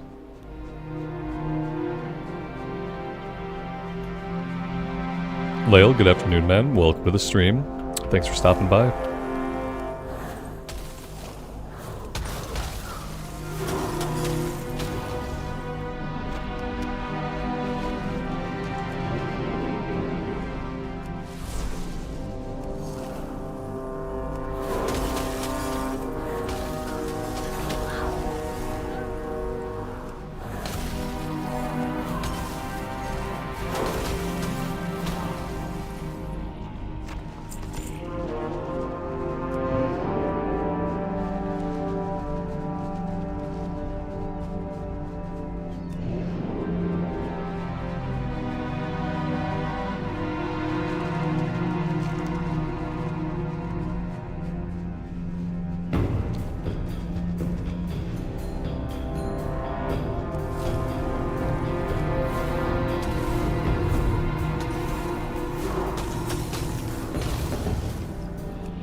Yeah, the leveling is going well.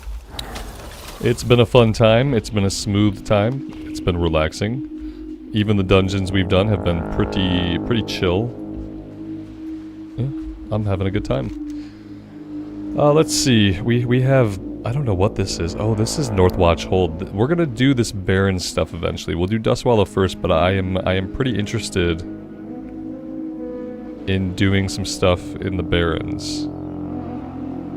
And it seems like we have a couple of different areas where we can do that. So we'll see what that's all about later. Do we want to head back? Probably not. Well, let's head over to Swamplight Manor.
The frogs. I have to use multiple spells to kill the frogs. And they evade bug? That's hilarious. Wow, those are some beefy frogs.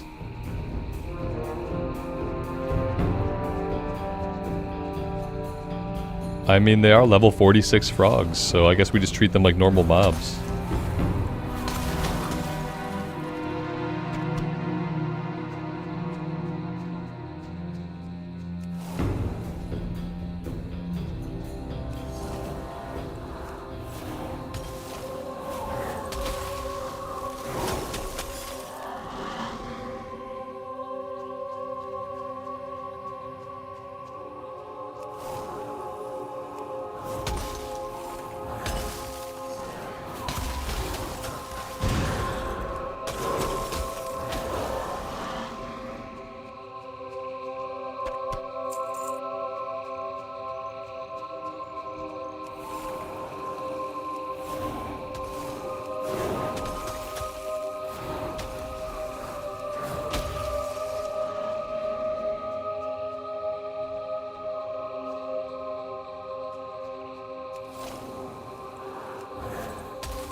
I'm probably like not seeing like dozens of frogs.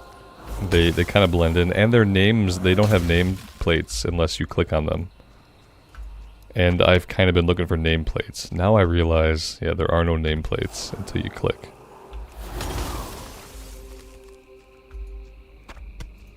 I have to watch for movement. Movement in the brush.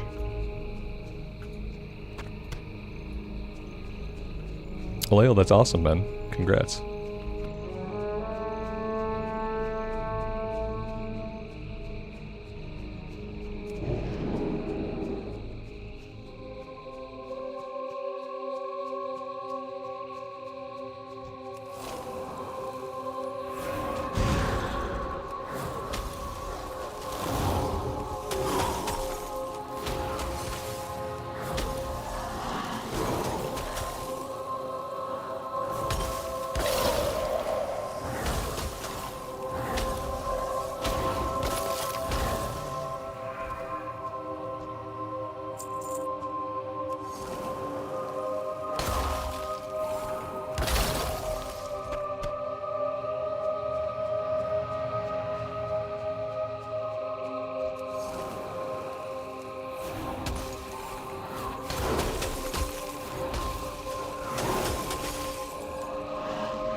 Oh, we got a rare proc. It's definitely an upgrade.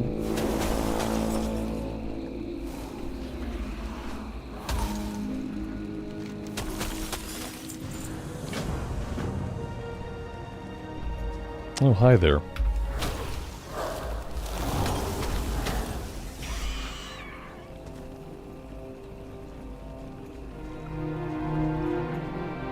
We're looking for Witchbane. Apparently it's a pickup off the ground.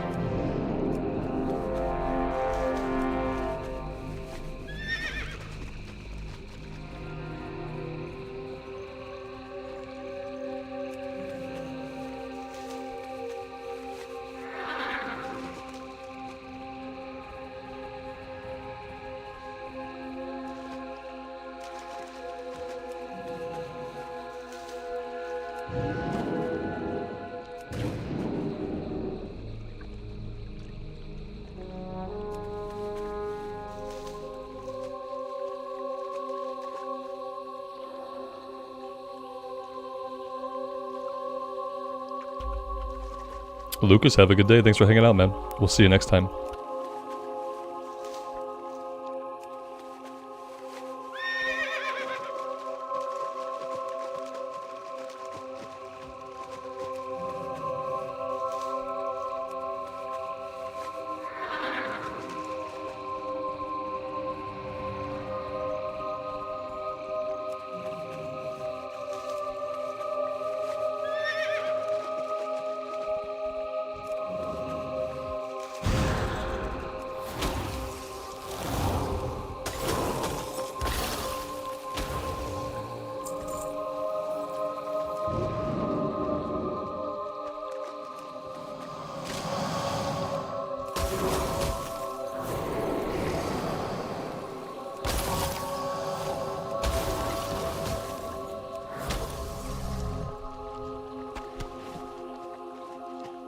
Did I know that I can continue using Shimmer even on my mount? Like, I can blink myself and my mount forward? That's cool. Really? No, it didn't work. Oh, continue casting while using Shimmer. I guess I don't know what that means.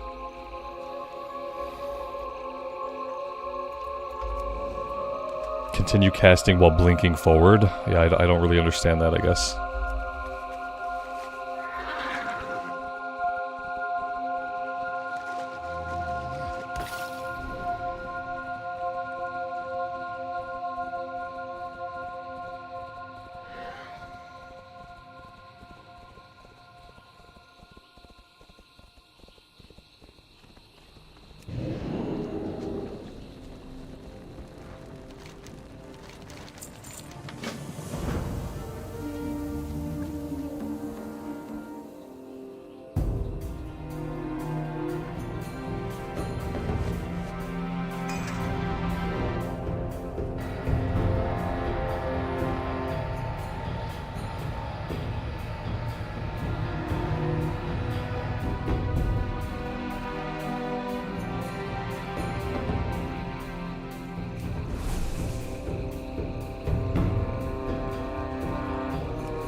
And we got a talent point.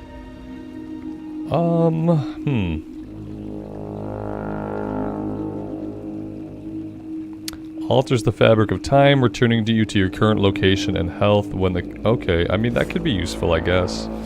The problem is I don't really have a keybind for it.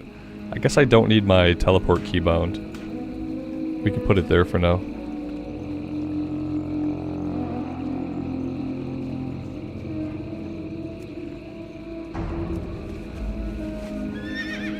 And Dirk, I have no idea. I have no idea why they announced 3 expansions at the same time. Maybe they felt like they knew what they were going to do and they needed like a lot of hype. I'm not sure.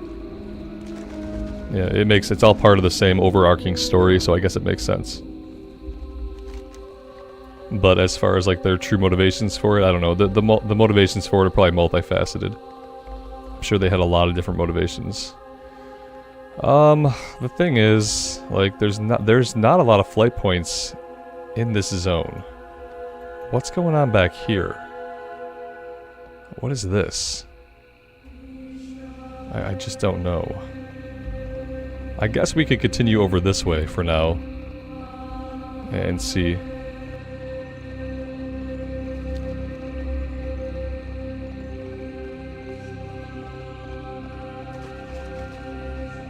I guess maybe they wanted people to feel like they had a plan. Unlike, you know, how we kind of went from BFA to Shadowlands. And it didn't really feel like there was a good, like, narrative plan in place. They just want to reassure people maybe and build up that Metzen hype.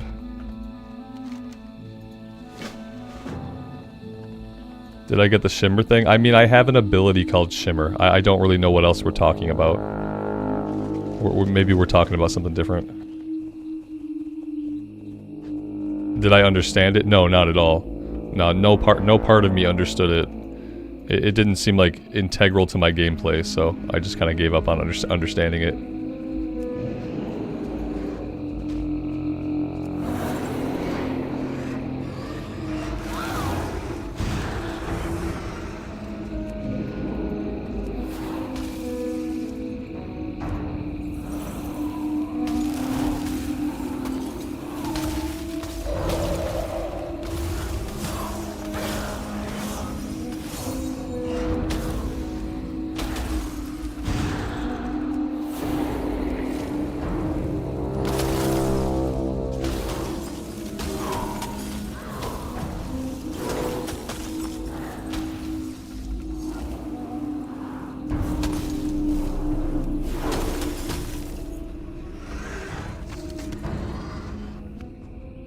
I'm supposed to be doing something with the raptors besides killing them. Yeah, it wants me to get them low and then to use this quest item. So we gotta stop killing all the raptors.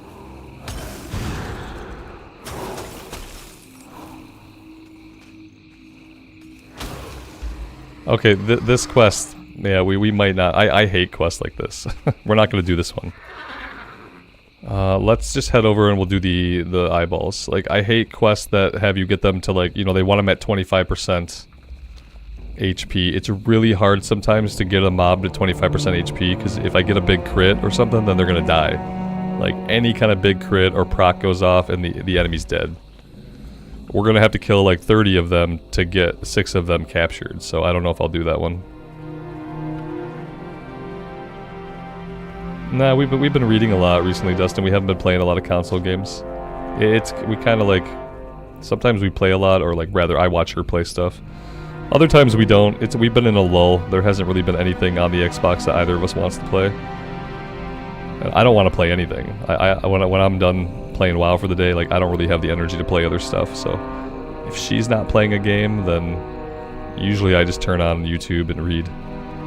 It's my typical evening. Been reading a lot of different books.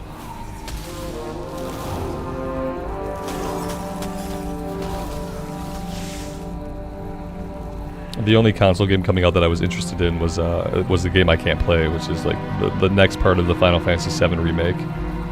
And I don't have a PlayStation, so I won't be playing it. And I didn't play the first one either, so it really doesn't matter.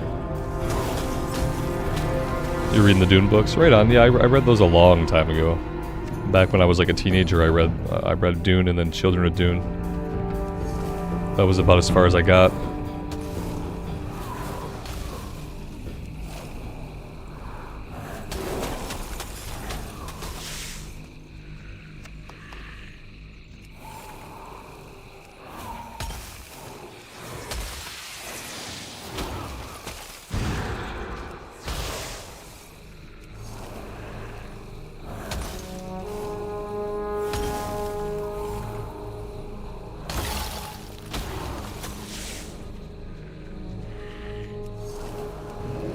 There you go. I figured out the Shimmer thing, guys. Thank you. I appreciate it. Yep, I got it. I figured it out. Thanks.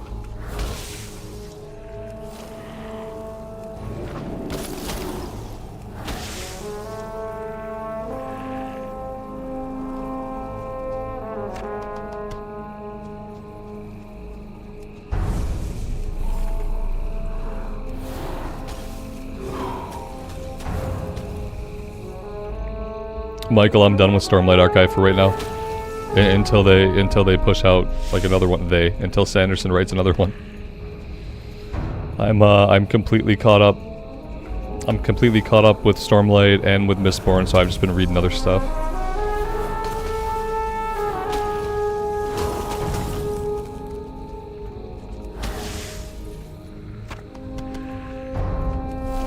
There's probably some smaller Sanderson books I can read that I haven't read. Tess in the Emerald Sea, and then a couple of other things, but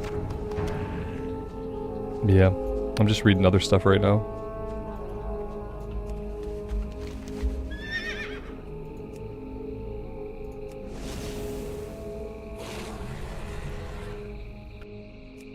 I think we should go down here and inspect the ruins. I think that'd be a good idea before we think about heading back this way.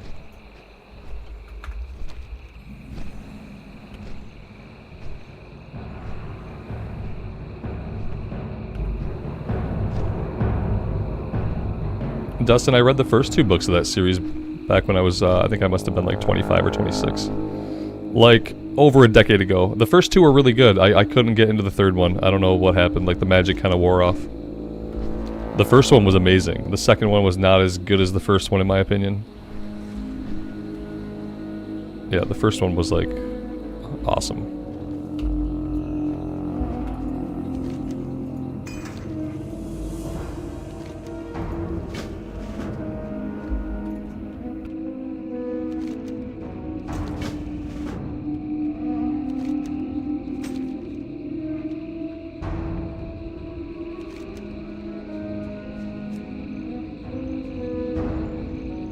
I'm gonna go to Mud Sprocket because I want the flight point.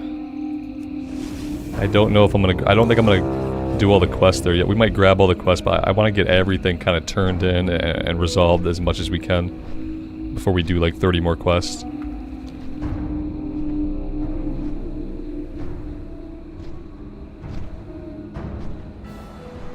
That Dustin, that might have been why, like, maybe that's why, part of why I stopped trying to read them. Yeah, because, like, I was reading them when he passed.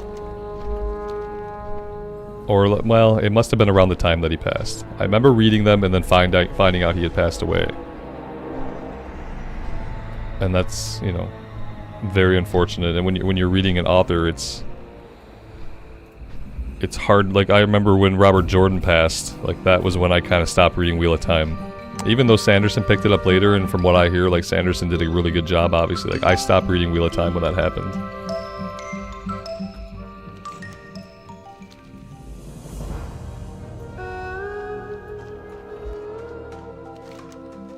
To this day, I have not gone back to finish any of the Wheel of Time that Sanderson picked up.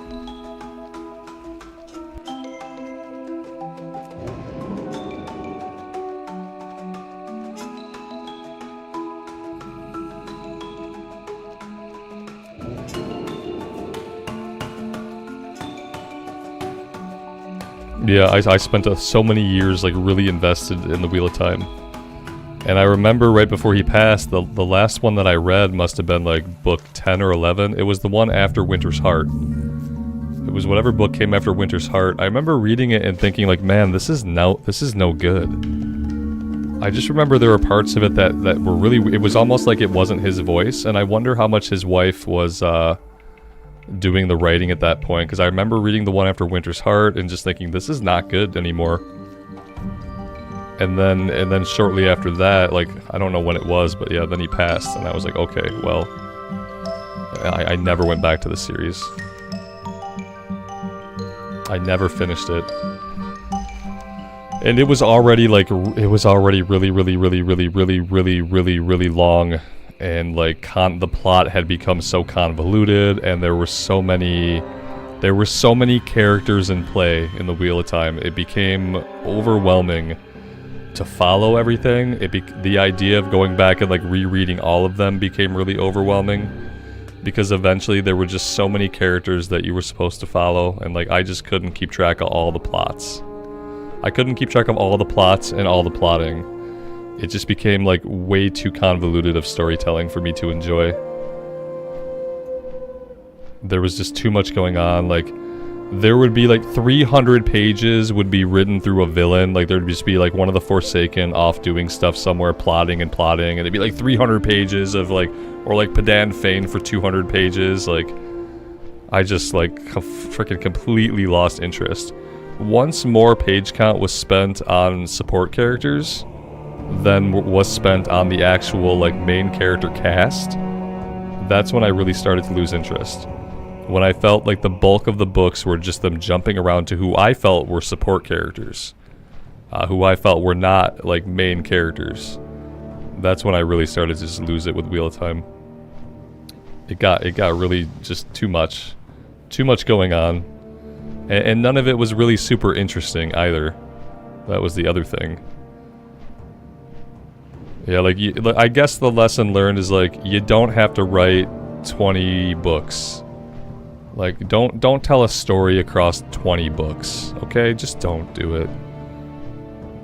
Tell a story across, like, you know, like 6 or 7 books is a lot of books. I feel like that's a good number. Like, if you want to tell a huge story, like 6 or 7 books could do it. 20 books later, like, I can't follow what's happening after that.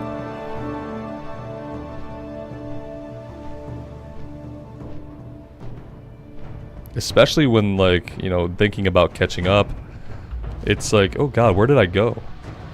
I made a terrible mistake. I started clicking and clicking and clicking, and now here we are. I was talking and clicking. Guys, don't click and talk. Because then you'll end up where I'm at. I'm stuck on a hippogriff. I'm somewhere in Feralus. I can't dismount. I've now instanced somewhere. I'm completely lost to the world. Oh shit. Why?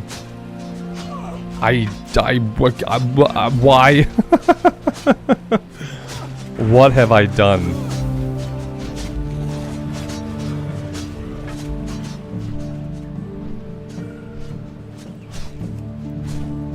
What have I done? I don't even know. I'm not. I can't. We gotta get out.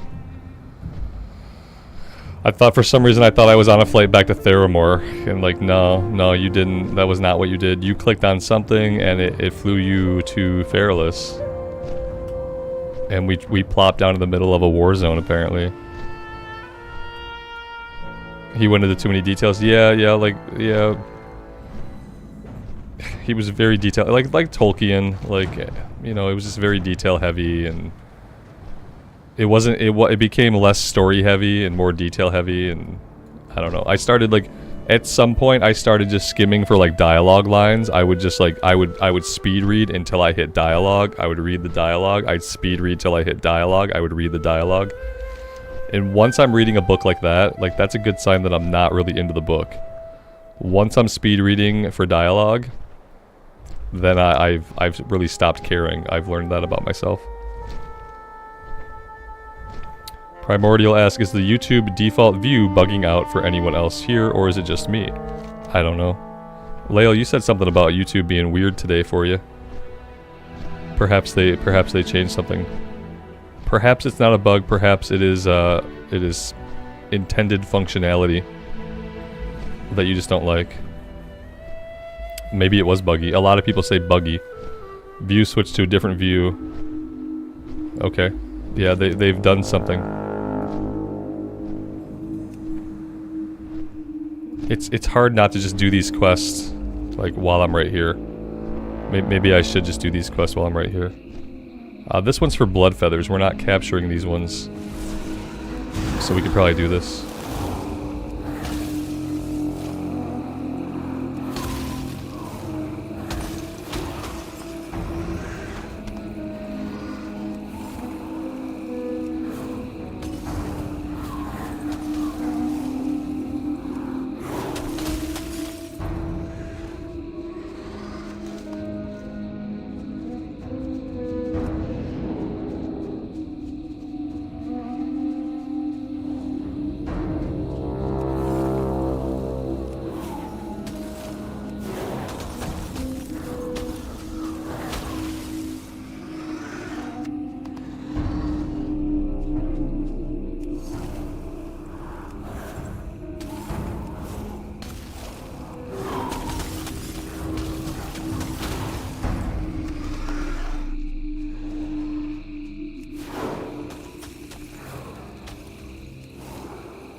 Does no heirlooms feel bad? No. No, we're doing dungeons every once in a while, so we're getting some decent gear out of dungeons. We're getting some decent gear from quests. I never use heirlooms. Like, I have some heirlooms. They don't even go all the way up to max level. I don't use heirlooms really in like any version of the game. The only time I really tried to use heirlooms was back in the day. Like, the first time around. The first time around, I got heirlooms for, like, the experience boost and leveling alts and stuff. Which is not needed anymore, because now, like, in Wrath of the Lich King, you already have a 50% experience bonus. So, yeah, I never felt compelled to farm up heirlooms. And then, in Cataclysm, they're already promising faster leveling. Like, that was a bullet point on the Cataclysm slide at BlizzCon. Faster leveling. Like, if you can imagine Cataclysm leveling being any faster, it's going to be. So yeah, I for a while I thought maybe I would farm up some heirlooms in Wrath, but I really just can't be bothered to care about it. Yeah, the power thing can be real, absolutely. Especially once you get into Dragonflight. Like, if you're not trying to do some dungeons and get some decent gear, like, you can get overpowered by stuff. It happened to me on my Warlock. I tried to go right to whatever the Frost Zone is. The Frost Zone. It's like a Zelda game. I tried to go right into the Azure Span on my Warlock, and there was nothing doing. I had to fall back to like the first Dragonflight Zone and wait till I had gear, because stuff was just like kicking my butt all over the place. So yeah, heirlooms probably help for that. You can do a couple dungeons as you level up and get some decent stuff, and then it kind of mitigates it. And it's kind of nice to like feel the mobs hitting really hard and to feel like, oh damn, like I'm dying a lot in retail. Retail is not easy, as some people like to just say that it is.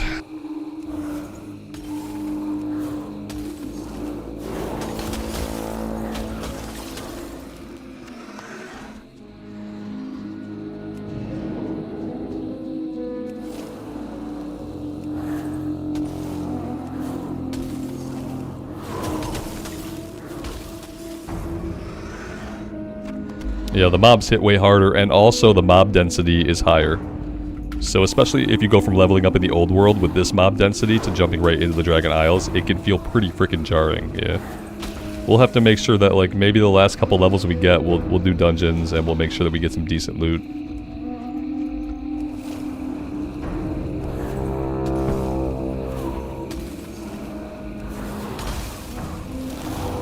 Like, these guys are easy. Like, when you're taking on stuff one at a time, like, and you're in the old world, it's okay. Like, you're just handling mobs one at a time.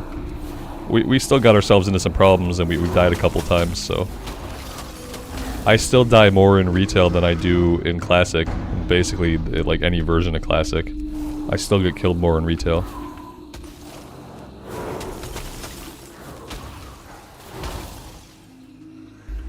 I haven't tried the follower dungeons yet, but we will. Yeah, that will be something we do as we do Dragonflight content, and we get those dungeon quests. We will do the dungeon quests with followers so that we can check that out and see how it is. Also might give me time to like actually look at the dungeon, see what's going on, before we start running them with other humans. Because I haven't even done all of the Dragonflight dungeons. I did a couple of the 5-mans while I leveled my shaman initially. But I don't even think I saw all the 5-mans. So I'm not familiar with them at all.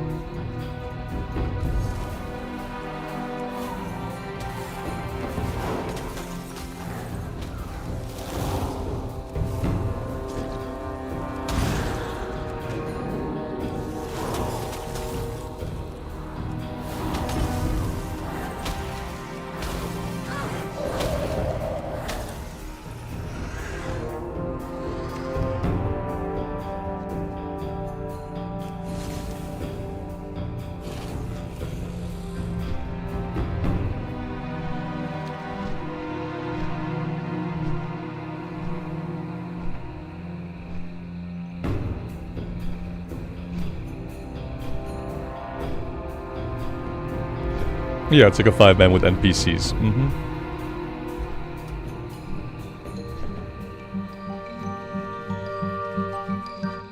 I would love the ability to do like follower dungeons and to be accumulating like armor fragments. And then once you have a certain amount of armor fragments, you can upgrade your followers like sets, their gear sets, so that the gear sets on the followers look cooler and are more powerful. That would be pretty cool, like solo player progression. If you could like equip and level up your followers for the dungeons, that'd be really cool.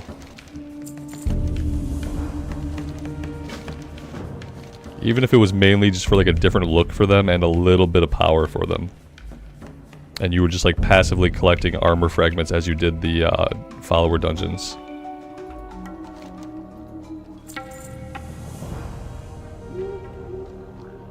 Like were WoD followers like that? You could upgrade their gear and stuff.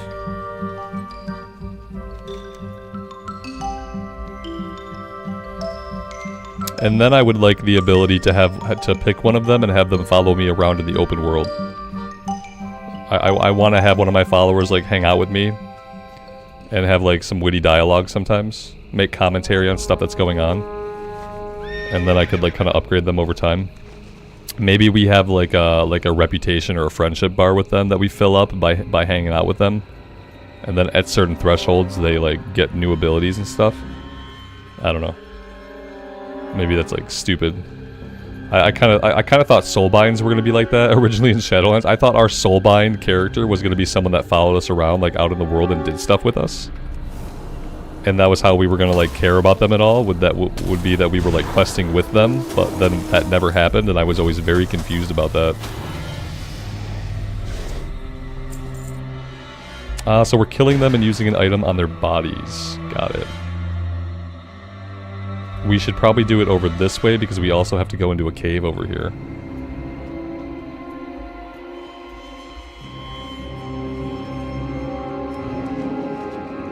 I think it would be good for like it's not just optional, you know, you wouldn't have to do it. But if you are a solo player and you really enjoyed the followers, it'd be a cool thing to do like as a solo player. That's all. I'm always looking for like more stuff to do as a solo player, obviously.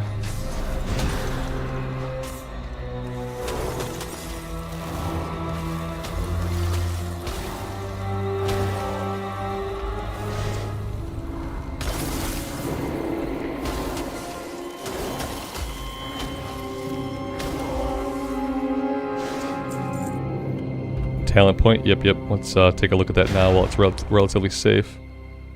We can go in for Icy Veins. Let's grab that. Again, I don't know where I'm gonna put this thing on my bar. I have to get rid of Polymorph, which is unfortunate. Bye, Polymorph. See you later. I need another action bar, but it's getting pretty cluttered down there.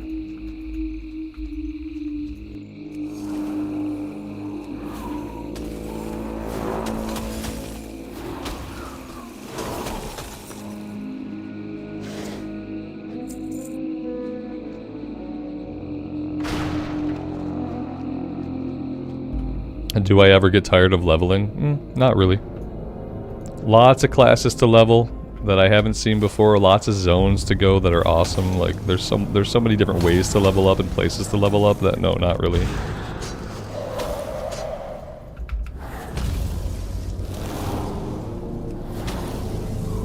Do I get tired of different versions of the game? Sometimes. Like right now, I'm kind of done with SOD for now. So. But the good thing about WoW these days is, like, if you're bored of one version of the game, there are, like, 6 other versions of WoW to play.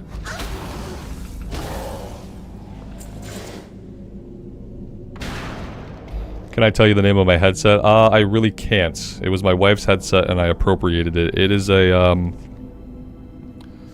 It's a JBL. It's a JBL over-the-ear headset, but I don't know, like, the model of it and stuff. I definitely, like, stole it from my wife.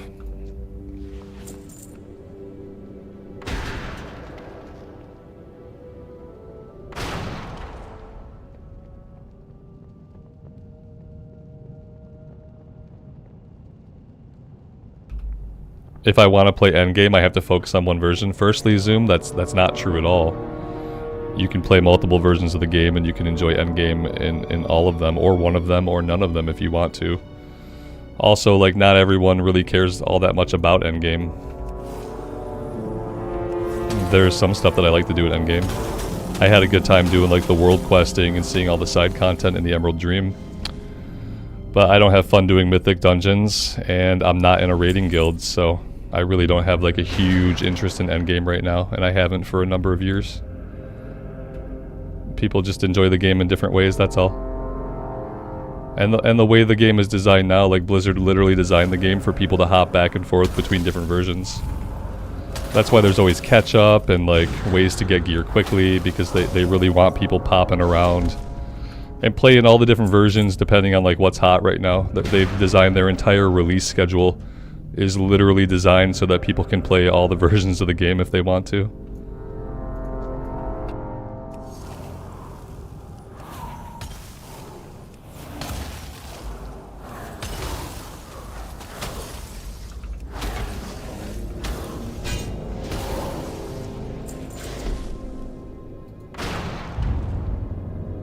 Yeah, the current iteration of WoW is ADD friendly. Yeah, they're making more of it just, yeah, it's ADD friendly. It all is. You know, that's why SOD has level bans where like you're capped at 40, you do what you want to do at 40, you get bored, you go back to retail. Like they're designing it so that you can feel like you can play different versions, and if you're a completionist, then yeah, you can focus on one version of the game if you want to. That's the cool thing, especially with retail. Like there's probably enough to do in retail if you're a collector and you like to collect mounts and you like to collect transmog. And you're doing raids every single lockout, like, yeah, there's more than enough stuff to do to let you focus on one version of the game. But that's not the developer's intentions. Their intentions are to let you do some stuff and then feel like you can step away for a bit if you want and go play other versions or play other games. But ideally, they'd probably want you to play other versions of WoW.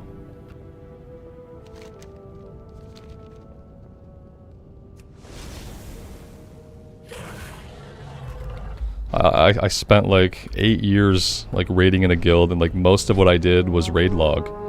You know, I would do what I needed to do to be ready for the raid, and we raided 3 times a week for like 3 or 4 hours each night, and I did that for a long time.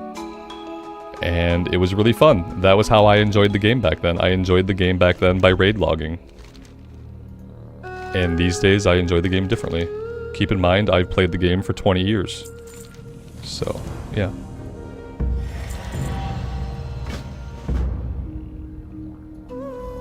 And yeah, exactly. If you're having fun, there's not really a way to go wrong. Yeah, I've got characters ready to go into Cataclysm. You know, it's just there's more than if you have time to play. You know, not everyone has the same amount of hours to play in a week. I'm really lucky, and I can play for like 3 to 5 hours a day if I want to. And yeah, I'm just not really a big endgame player right now. Maybe one day I'll have like a place where I'm doing endgame stuff and that'll be my focus, but it's just not where I'm at right now with the game.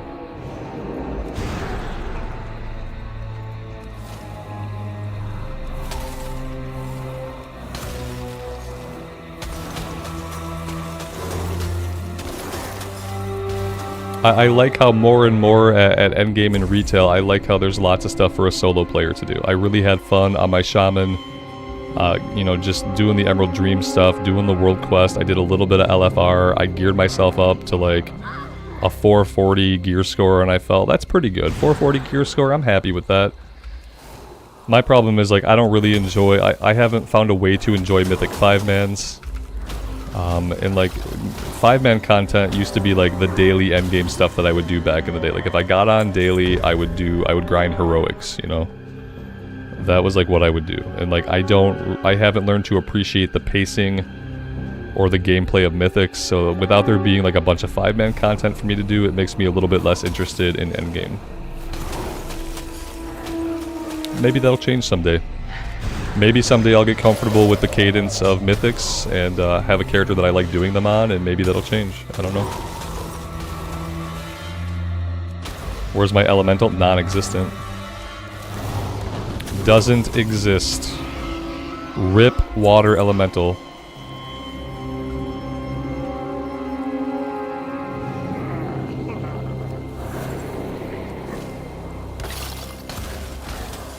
Michael, where am I with the hardcore series? I haven't played any hardcore in a while. I was considering doing like an immersive playthrough of the solo self-found. It's not solo self-found. Of the self-found on the Horde side when that comes out on the 29th. But I'm not sure that I will do that. Whether or not I'll be able to do that playthrough depends on how much time I have. I plan to be playing Last Epoch quite a bit after Wednesday. So I haven't wanted to start many series. I have the retail Paladin going, and that character is going to go all the way. And besides that, I'm kind of hesitant to start a lot because I don't know exactly how much Last Epoch I'm going to be playing, but I'm going to be playing a substantial amount of it. So if I feel like I honestly have time for another daily upload, then I might do self-found on the Horde side, just for some classic action. What might help with that is if I decide that I'm kind of done with SOD for now. If I decide that, then I'll have a little bit of extra time. Yeah. Oh, I'm super excited for Last Epoch. I've been looking forward to it for a long time now. It feels like. Not as long as some people. I played it when it was in 0.9. I kind of fell in love with it. I didn't want to touch any more of the story or anything until full release. So I'm very hyped for tomorrow.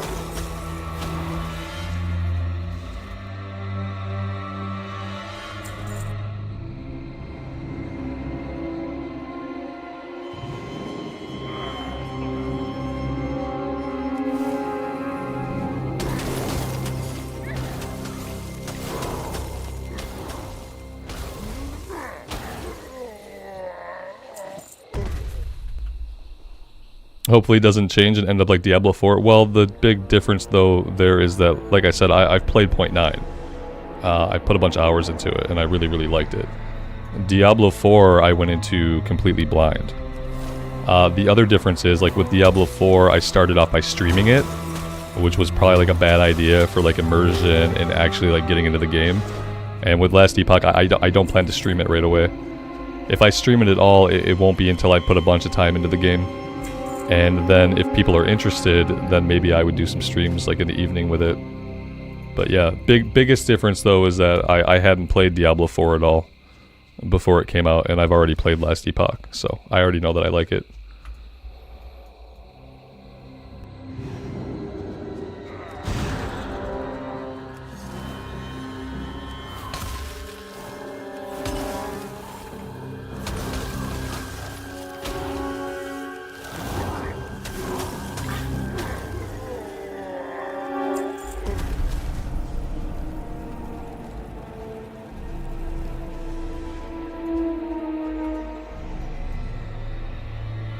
Did I find the shaman hard to level, like in Dragonflight? No. No, I didn't find it. I didn't find it hard to level up in Dragonflight. Not as the shaman. I was enhancement spec though, so I don't know. Like I don't know how elemental feels. I never really played around much with elemental. Leo, you think SOD hasn't aged well? Yeah, I mean, well, my problem with it became pretty obvious. Is like the biggest part of like my SOD experience that I was liking was like seeing how the classes got changed and like experiencing all the different classes and how they felt different. Also playing with different specs, and the entire system in SOD is kind of set up to make trying different classes and trying different specs a huge pain in the ass. And once I realized that like while getting to 60, really the most enjoyable part for me was leveling up and seeing the class design. You know, I didn't have a big interest in the mini raids, like the level 25 raid, the level 40 raid, like, because I don't really care about the gear. And so, you know, I just kind of realized that it wasn't the game that was letting me enjoy the game how I wanted to. Like, I wanted to experiment with the specs. I wanted to play different classes, and with all the rigmarole you have to go through in order to get all the runes you need to do that, it really wasn't worth it. So yeah, I'm in a holding pattern on SOD right now. I don't really know what my plans are for it in the future. Maybe when the level 60 band opens up, maybe then they'll make the lower level runes easier to get. I don't know. Maybe they'll still be a huge pain in the ass to get. Maybe by level 60 you'll have 50 runes to get, and it'll take you 200 hours just to run around and get all your runes. That seems like it's where things are going. Like, it seems like eventually you're going to have a bazillion runes. They're all going to take 1 to 3 hours for you to get. And that's going to be like 150 hours of gameplay just to make your class feel complete. And I would rather my class just kind of feel complete on its own, without having to do that. And so here we are. What am I doing wrong here? Well, I need one more Spirit Blade to rest. That'll do it for this one, and then we have to go back into this area here.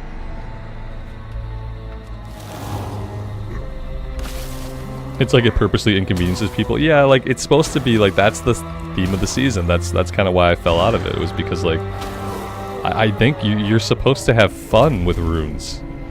I think you're supposed to have fun finding them, and like it's never once been fun for me. Because you're just looking at Wowhead and you're doing what Wowhead tells you to do. So never once, at best for me, like getting a rune was something that I had to do that I just got done. At best. At worst, it was a terrible experience of flying all around to 7 different places, taking 2 to 3 hours, and just being pretty dull and unengaging the entire time. So like even in the best case, like it was never fun gameplay for me. And then the longer chains were just really arduous.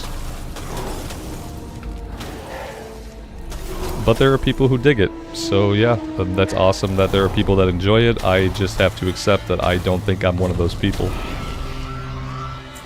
It sucks to want to roll up an alt because you don't feel like you want to do anything else on your level capped character.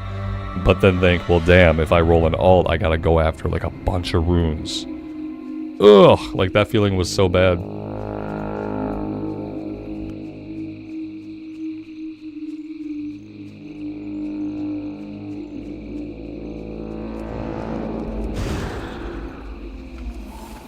I'm willing to accept the fact that maybe I'm just lazy and don't enjoy putting that much effort into making my class feel complete. Maybe I'm just used to like the way it's always been. You level up your class, you get class abilities, profit.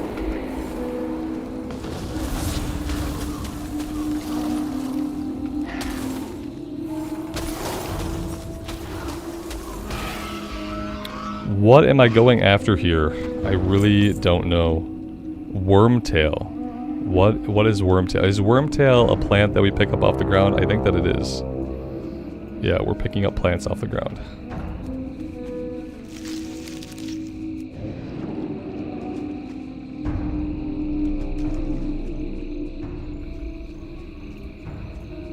I think that like for sod, like maybe I'll probably come back to it once the level 60 band is open.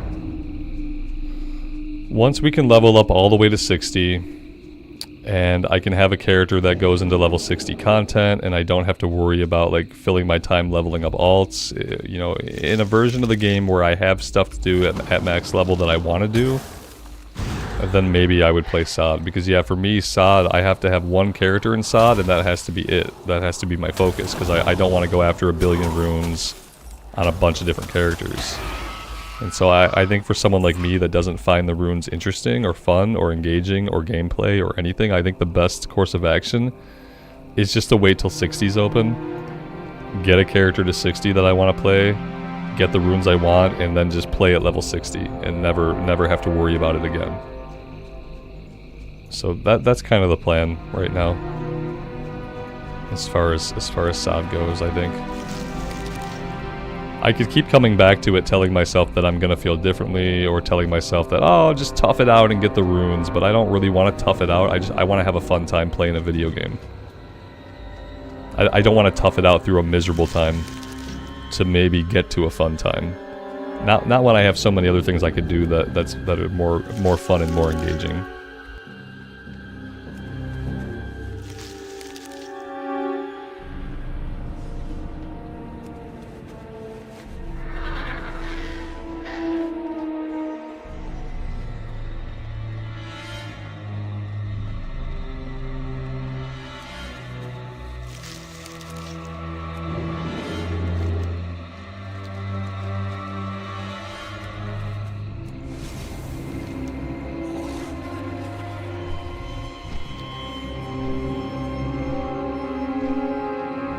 Yeah, some of you guys agree. Yeah, like I think a lot of people kind of feel that way. Maybe not as strongly as I do. Like I really hate acquiring runes. I can't really like. I try not to say it like too blatantly, but I really think it's horrible. So I don't think people feel like it's that bad, but I do feel like people find it kind of annoying. I don't feel like there's many people out there who like hyper enjoy going to Wowhead and following a guide step by step for 17 steps. There are people that are just willing to do it because they want to get it done. And I think that's what runes are for most people. I think for most people, runes are something that you just get done so that you can play your class the way you want to. I don't think a lot of people find them really interesting, and I don't think a lot of people find them like good gameplay. I think people mainly just get them done. And they usually get them done as soon as they can. You know, they'll get help from higher level guildies, they will follow guides, like just to get it done, to get it over with, to get through with it. And that seems to be the way like the average person approaches it. There are probably a few people out there who really enjoy it. But I think those people are kind of in the minority, honestly.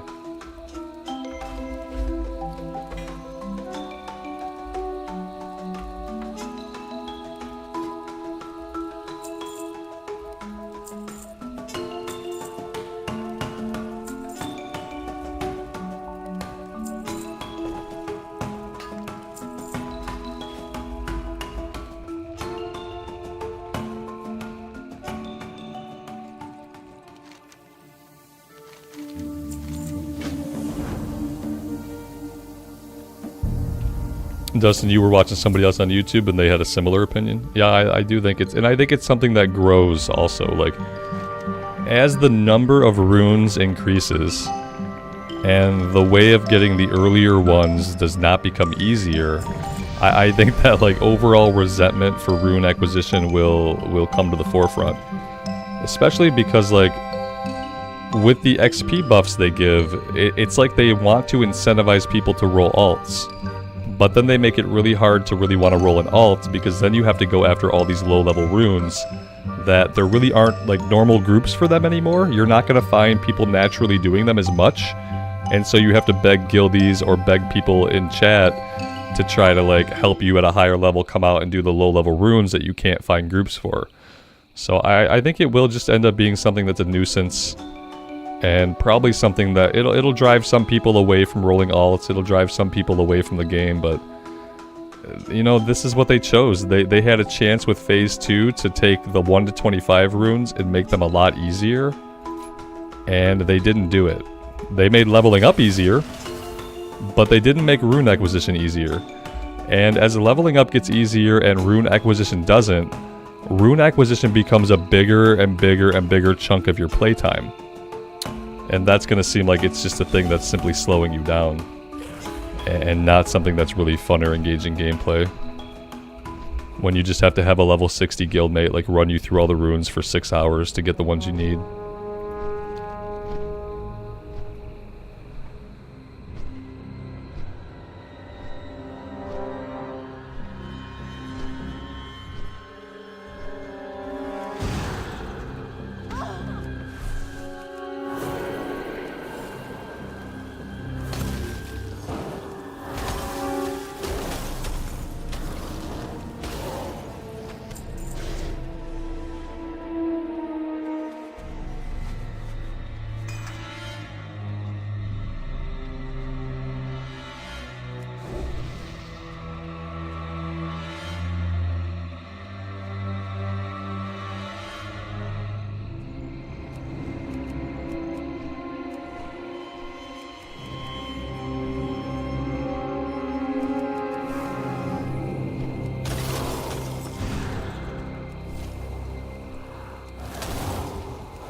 What sword?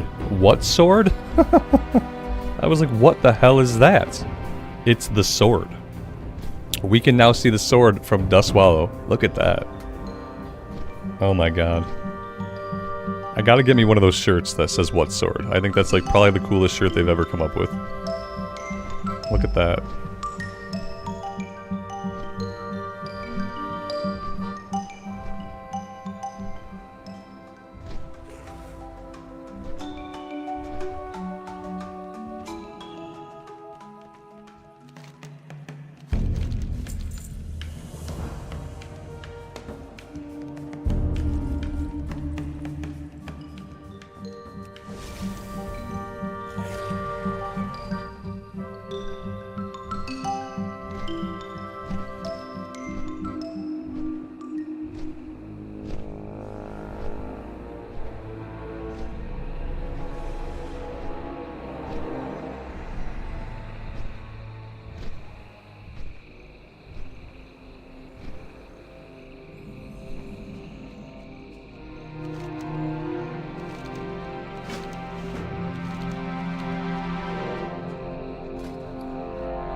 You think they'll move the starting zone to the new Night Elf city? I don't think so. No, I think that... no, I don't think they will. I think ultimately the Night Elves will probably have a different home somewhere else. Like, I don't know if that's going to be like their forever home or not. It seems kind of weird that their forever home would be like in the Dragon Isles as opposed to somewhere like in the old world. I still feel like they're going to somehow like regrow Teldrassil. Eventually. Maybe not until they do the world revamp.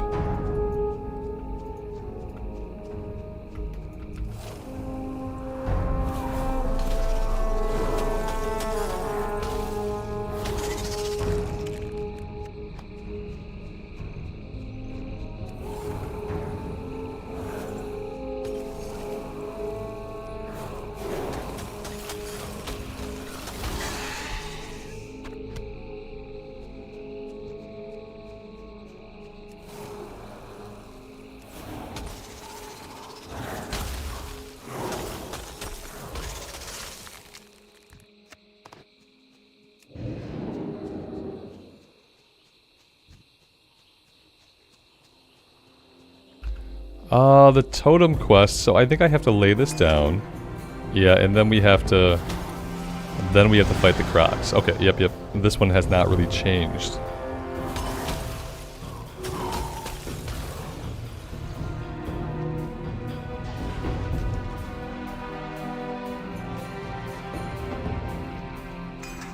Oh, but they removed the cooldown on it. Oh, that's actually really good.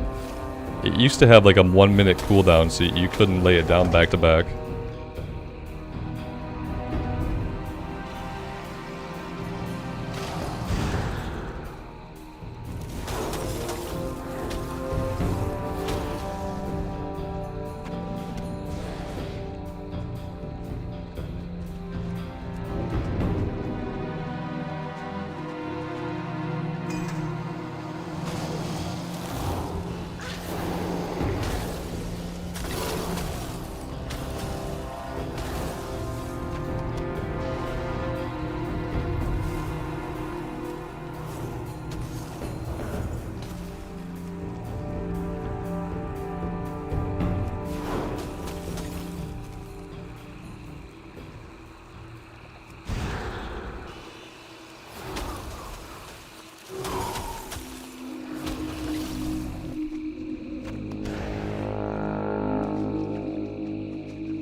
I don't think they'll change the new player experience at all, unfortunately, until they revamp the world.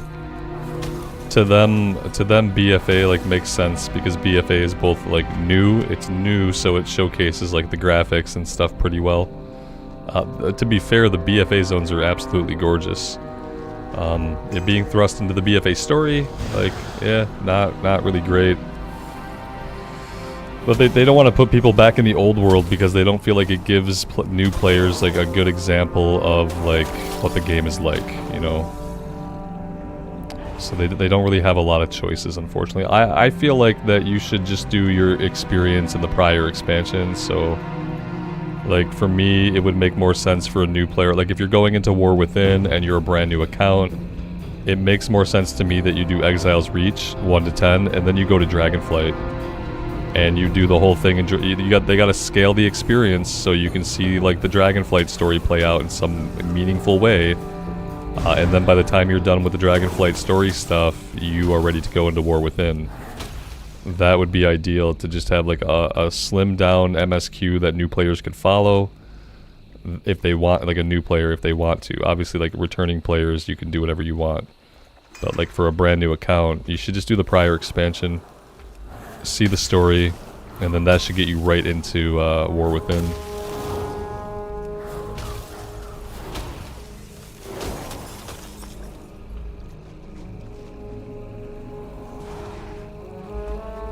Yeah, Exile's Reach is only designed as it's the 1 to 10 experience. It's the little narrative journey that's supposed to get you to level 10 so you can go do time walking. Or go to BFA if you're a new account.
Alex, apparently there's an ongoing issue with the server, and you can't log into any versions of the game.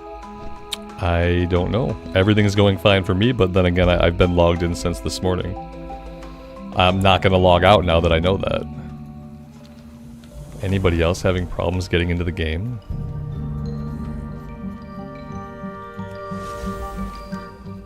I guess they're going to have to do 4 more hours of maintenance tomorrow. More maintenance, please! Blizzard. Does maintenance, servers are unusable. Before maintenance, servers are fine. It's pretty typical.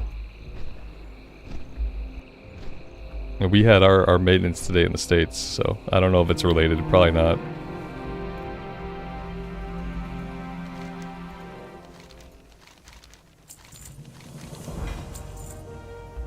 Ooh, a rare upgrade.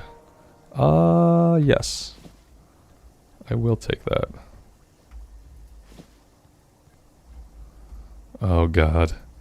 Oh, what's wrong with us? What happened to our eyes? We are gonna have to find a transmographer at some point. Soon-ish. There's a bad on that message.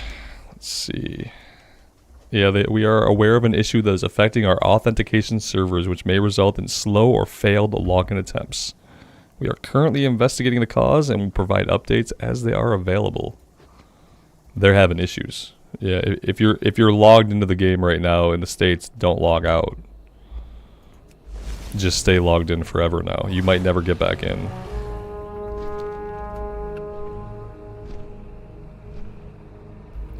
DDoS? It could be a DDoS attack? Yeah, maybe.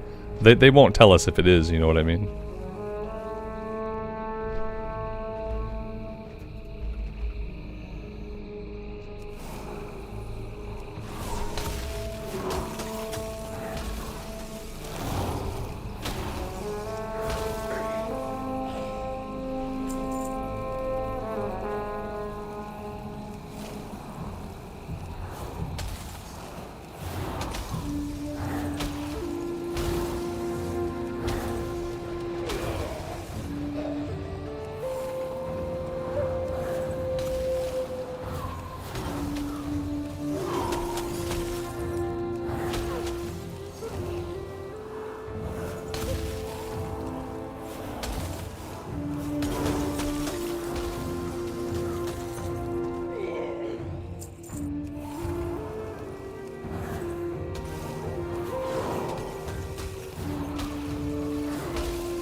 I'm in combat with something, but I don't really know what. Oh, there we go.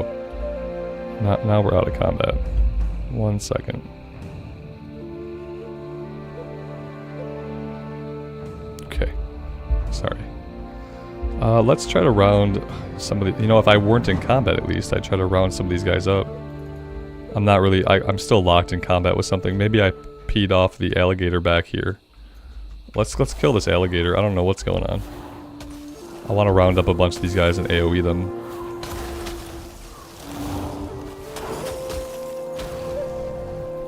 It wasn't the alligator. We're just permanently locked in combat. Fun times.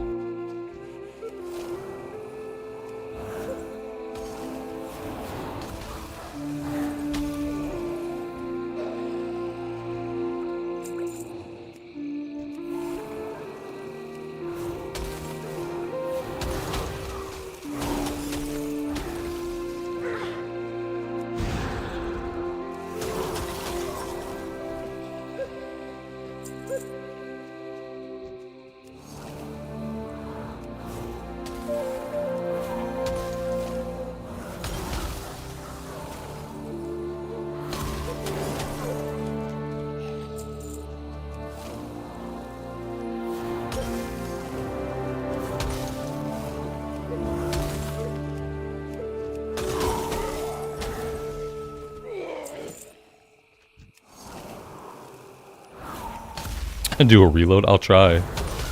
I don't know. I'd be kind of surprised if that worked, but I'll try it. Nope. Still in combat. It's just like permanent combat bug. That's actually kind of annoying. I'll pick a direction after this. We'll just run in a direction and see if I can't log out, because if I log out, I might never get back in. Oh, there we go. Killing that guy dropped us out of combat for whatever reason. This guy right here, we must have been locked in combat with them the entire time.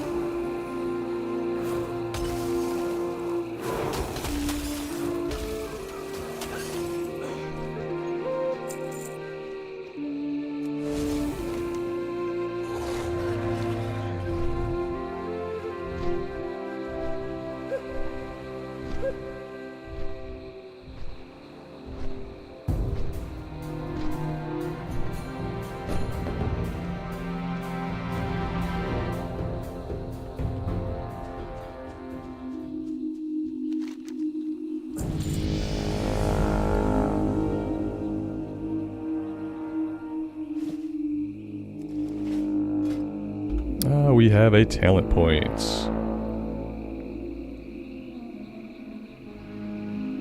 Frostbolt and Flurry have 15% chance to generate 2. I think I have to go here. There's so many good talent points to spend in Frost. Everything is good.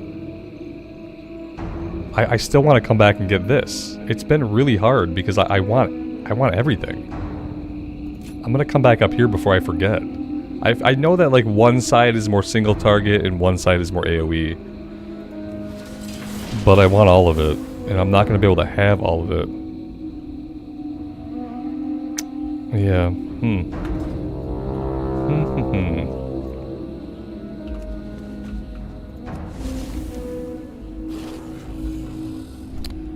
Over to the Zeppelin crash.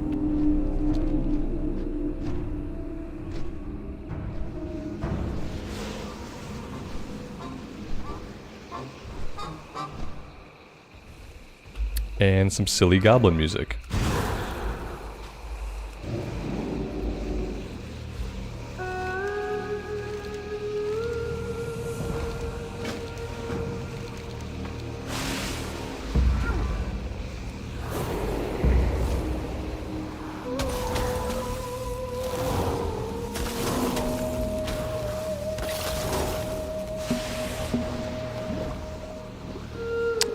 That was not what I'm supposed to do. Okay, I have to zap them without killing them. And then they just die. Oh, okay. Yeah, that's fine. Let's do that. Let's zap them until they die. With a proton beam from Ghostbusters. Because they're slimes. Like Slimer from Ghostbusters.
I don't really want to fight any of these guys unless I'm being zapped. Which kind of incentivizes me to run away. I was kind of hoping this could zap us, but apparently not.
Alright, that is that. I don't know if they have any follow-ups, but they probably do. Probably at least one follow-up.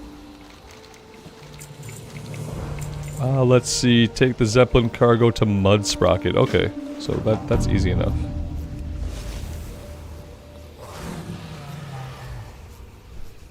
Dustin, your friends are lame. That's all. They're lame. You don't need to worry about what other people say about what you do. You don't even gotta tell them what you're doing or why. You don't have to justify yourself. You want to do something, you're gonna enjoy it. Enjoy it. Have a good time with it. Don't worry about other people.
Ah, good old Nat Pagel.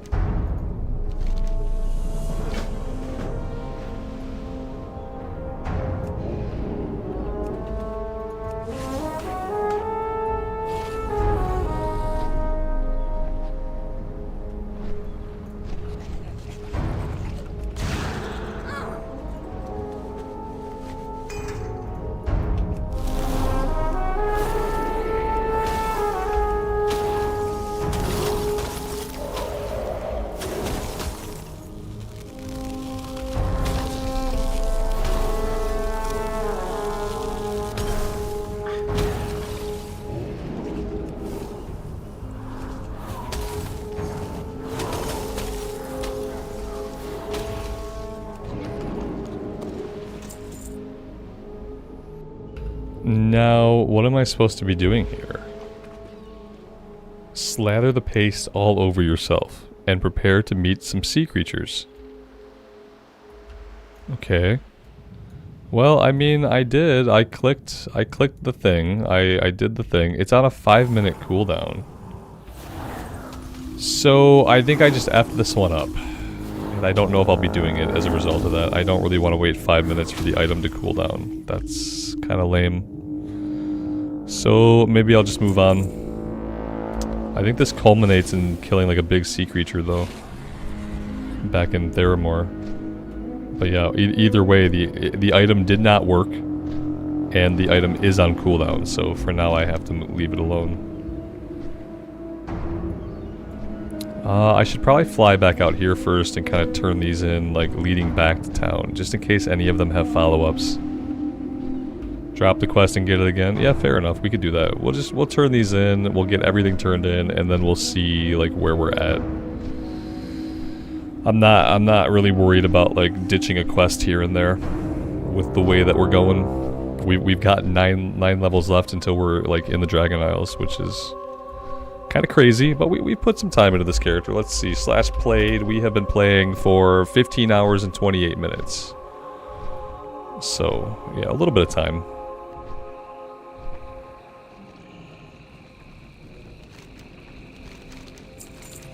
Yeah, see, this guy has more quests for us. So, let's work on these.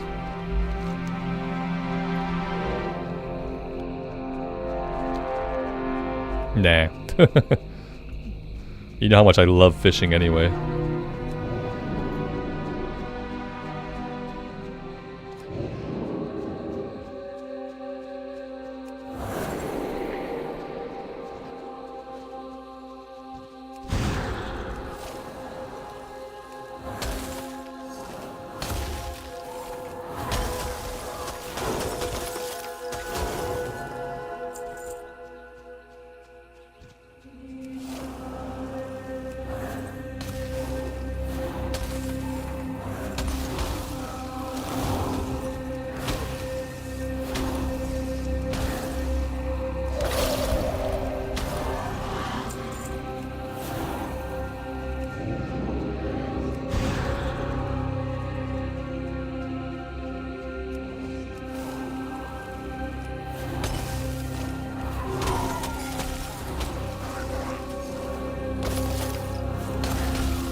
This guy seems to be like in the ground. I think I'm gonna go this way instead.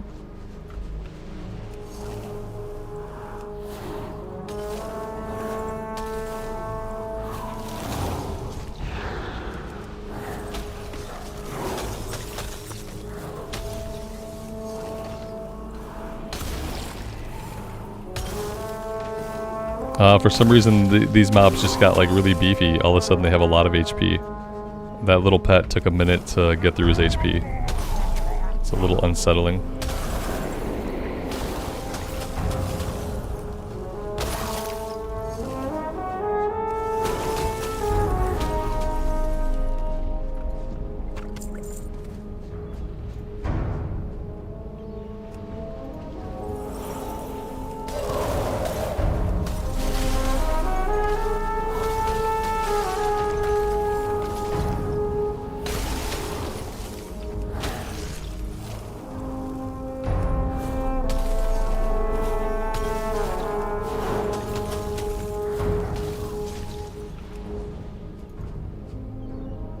Could I imagine if mobs gain new abilities as they scaled with me? That'd be pretty cool. Yeah, already, like, sometimes you hit a level threshold and all of a sudden the enemies get pretty powerful. Like, I feel like these guys, like, all of a sudden they have a little bit of HP we have to chunk through. You know, we gotta do a couple of abilities. We're not killing them quite as quickly as we were a few minutes ago.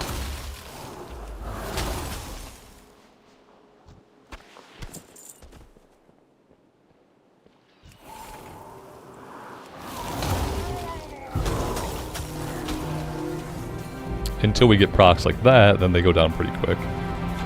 A lot of it is also like when we just don't get any procs.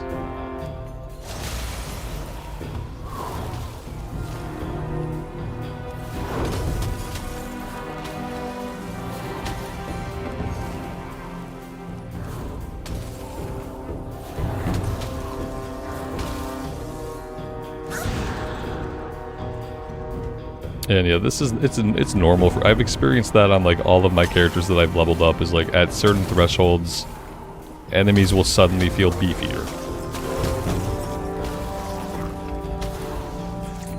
and that's fine.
Yes, Nickelfritz. Yeah, Alex let us know there's login issues. Yeah, if you're logged into the game right now, don't log out.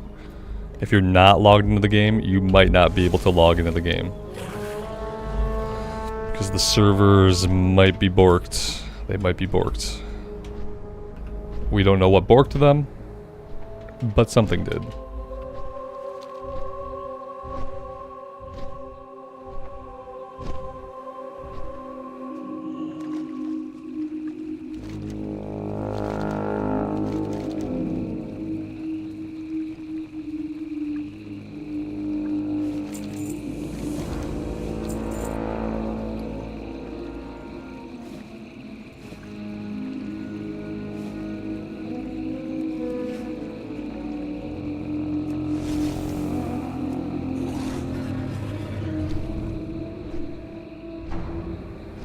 I do have a talent point.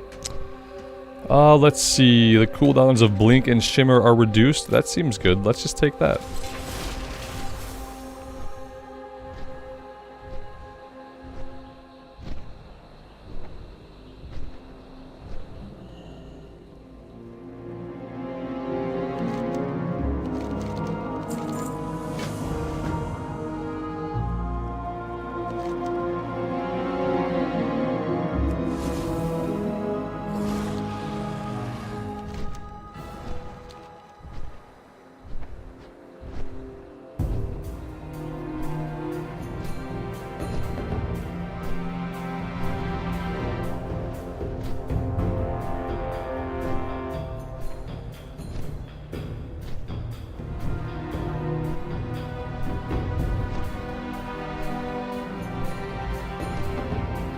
Gim, thanks for stopping by, man. I appreciate it. Yeah, it's been a little while. I appreciate you popping in. Yep, we've been playing some retail the past couple days. And yeah, some people enjoy it, some people prefer classic.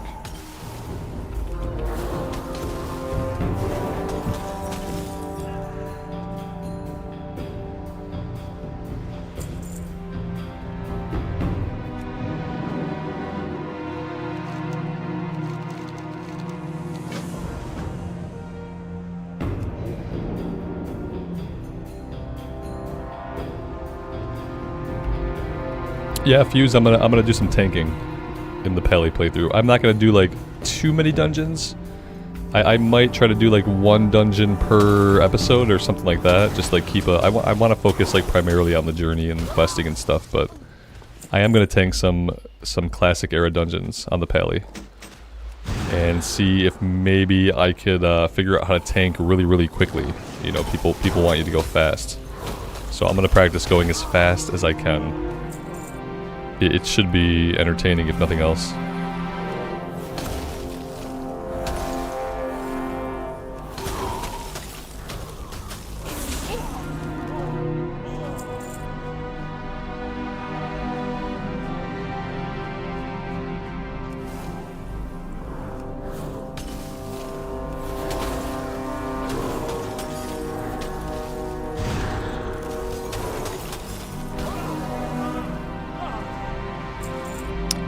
We're looking for an item, it seems like damaged diving gear. I'm just not really seeing it. Damaged diving gear. I don't see any crates. I don't see anything to pick up on the ground. I don't see an enemy to kill. What am I missing here? Ah, it's just not, it's not quite where I thought it was. It's all the way over here. It's almost outside of the circled area. My bad.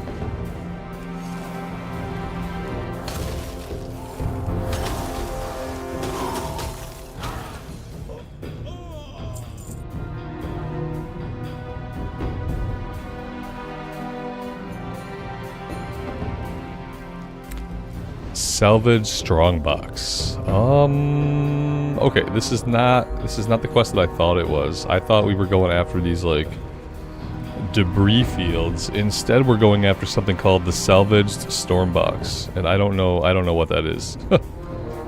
And I don't know where it drops from. And I don't see like any indicators except for a big circled area. It's not dropping off of the guys, and it's not dropping off the piles of debris that I see, so where is it gonna drop from? I have no idea what to do for this. Maybe, you know what, maybe I need to put on this stupid helmet. Is that what's going on? Where's my underwater helmet? Maybe I don't even have it. Maybe I just don't understand this quest at all. Maybe that's what's going on. Let's click this thing. There we go. There's our helmet. Okay, now we're good. Yeah, now we're doing it the right way. Now we have an icon. Requires ship debris. Okay, now we're good. Got it. We found it on the first try. And we are standing on the water. That's a neat trick. Huh. I'll take it.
Yeah, the intro music to Theramore is really, really cool.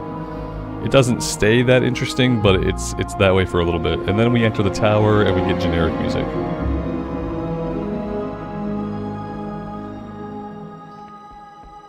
But yeah, that was a cool little musical refrain.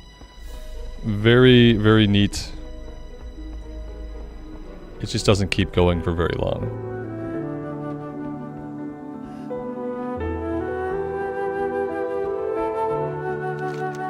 I have noticed that, like, in Cataclysm, the music tracks change more frequently, like, throughout the zone. Instead of having, like, one or two, like, really consistent music tracks, the music tracks, like, they change a lot. And I don't know if I like it like that. I don't know if I like the constantly changing music. I kind of wish, for, like, relaxation's sake, they would stick to just a couple of tracks. See, like, right there, we have a different music track depending on whether we're up here. We come up here, we get one music track. Okay, so this level of the building is coded with this, which is new. It's new for Cataclysm. Okay, and then we walk a couple of steps, and we head down here. And suddenly we're back in, like, vanilla era music. It's like the way they coded areas to play music was really, really inconsistent. And then once we walk outside of the tower, we get a different music track. It's too many music tracks per square inch. I really want, like, some, like, solid music just to play, you know?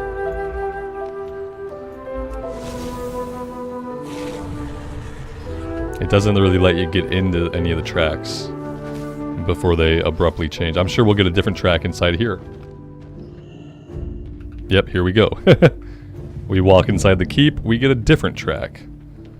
I need 1 track for Theramore Town proper, and I need 1 or 2 tracks for like Dustwallow Marsh itself. Like that's really all I need. And I would like those just to kind of be consistent. What is this? We have a quest to turn in up top.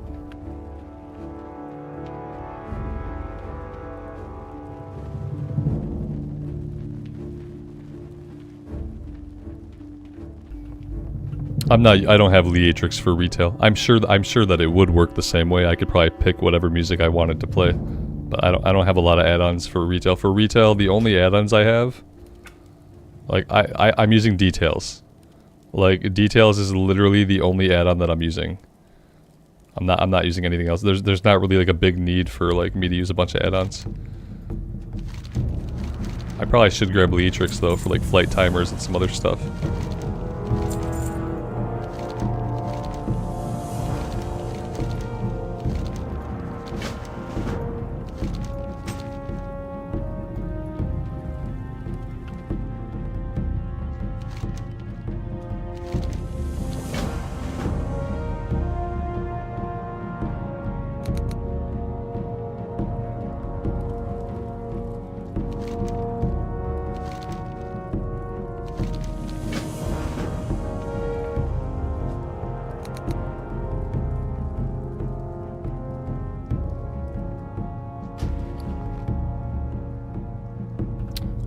Apparently this guy is simply a banker. I didn't know there was a bank access here. That's pretty cool.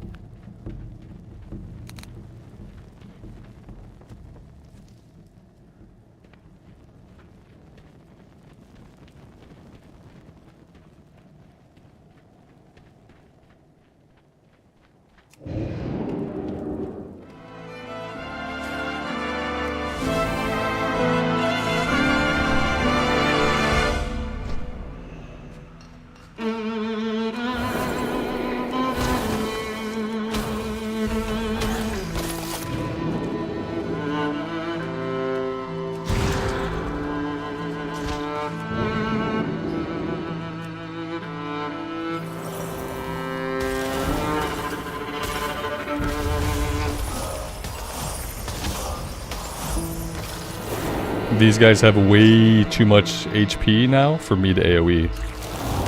They have way too much HP.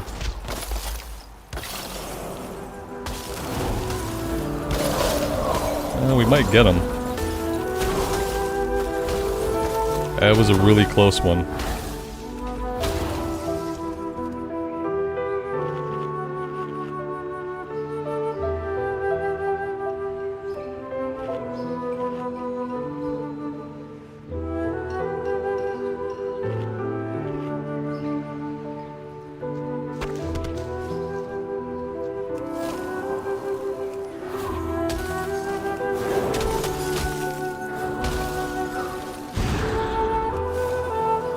It's funny because like every time you level up, you make the enemies more powerful.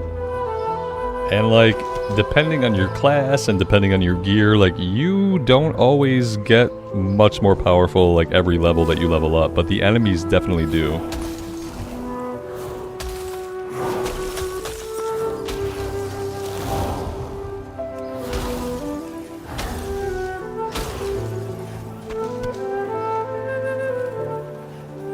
That's how I know when somebody says that the kill rate in retail, that you kill things too quickly and that makes the game easy. That's how I can tell when somebody hasn't leveled up a character in retail. That's how I know someone who hasn't leveled up a character in retail anytime since like probably Battle for Azeroth. That's like a dead giveaway. Someone's like, oh man, killing stuff in retail, it's too easy. You kill them too quick, they die instantly. One cast and they're dead. That's not a game, bro. It's not a game when one cast kills them. It's because they don't play the game.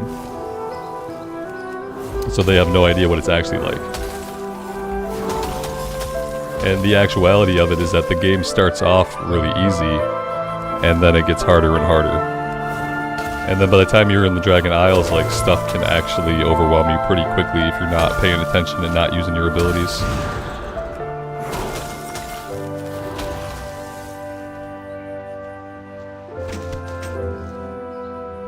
They need to slow down the leveling? I don't think so. I have to disagree.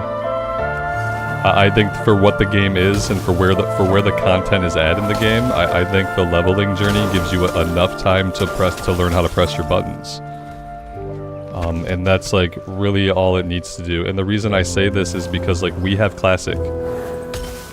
Retail is good for what it is. Like a lot of the content, even for solo players in retail, a lot of the content is at endgame. Even if you're a solo player, like there's a lot of stuff for you to do at endgame. And so like for me, the new leveling journey with the new talent trees, it gives you enough time to learn a class, to learn a rotation, and to feel like relatively proficient before you hit endgame. And I feel like it's in a good spot for what it is. In a world where we have Classic era to play, like I feel like retail is exactly where it needs to be. Like we've played for 15 hours, almost 16 hours. It'll probably take us like 8 to 10 more hours to get to max level. I think that by the time we get this character to max level, we might have close to about 30 hours of gameplay. And 30 hours of gameplay is, you know, that's not an inconsiderable amount of gameplay. That's like, you know, an RPG, you could beat a typical RPG in about 30 or 40 hours. Obviously, you're not going to 100% most RPGs in 30 or 40 hours, but you can beat like a main story playthrough in a typical RPG in that amount of time these days. So yeah, I like it. I feel like it gives you enough time to learn a class and to have a nice little journey. But that ultimately, like, you know, you are looking to do stuff at endgame these days, even if you're a solo player. And they actually have stuff for you to do. Unlike Classic, like in Classic, once you hit endgame, if you're a solo player at endgame, there's really nothing for you to do. Especially if you don't have a guild behind you.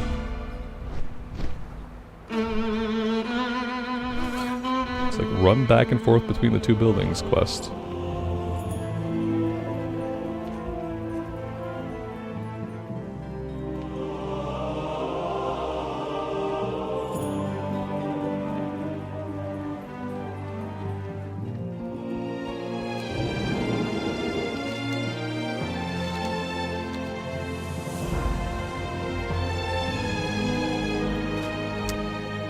Okay, so what were we doing? We're going into Wintertide. Let's grab the other point in Wintertide.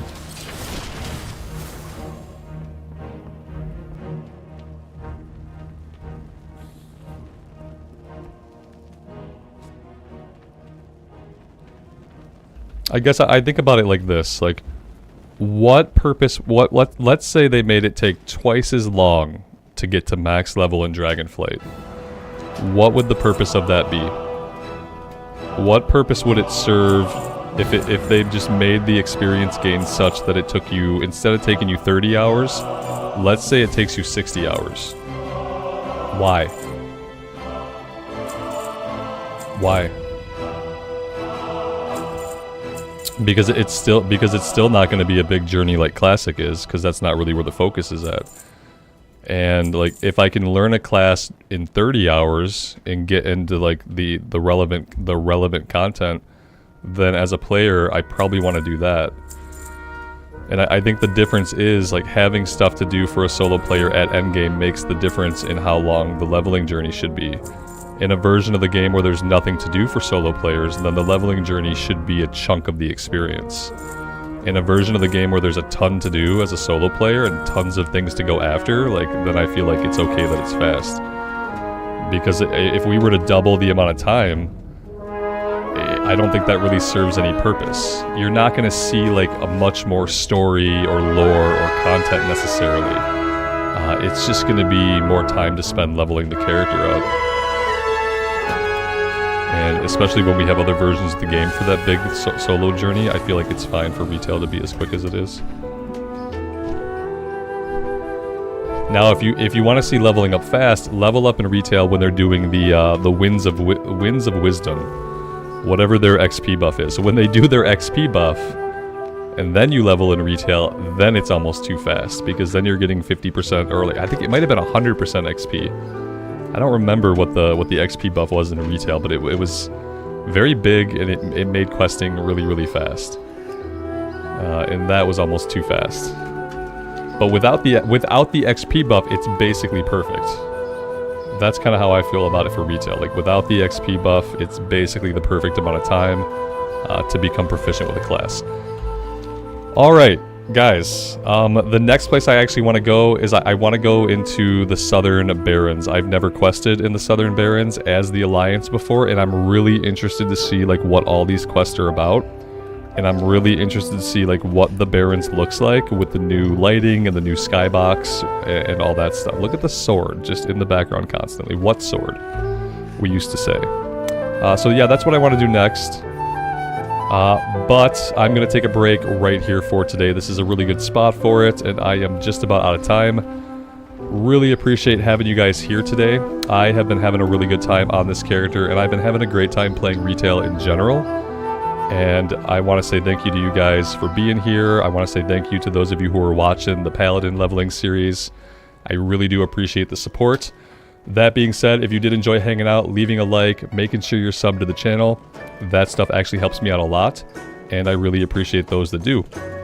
Until next time, guys, take care of yourselves out there and take care of each other, and we will see you back in Azeroth again very soon. Bye for now.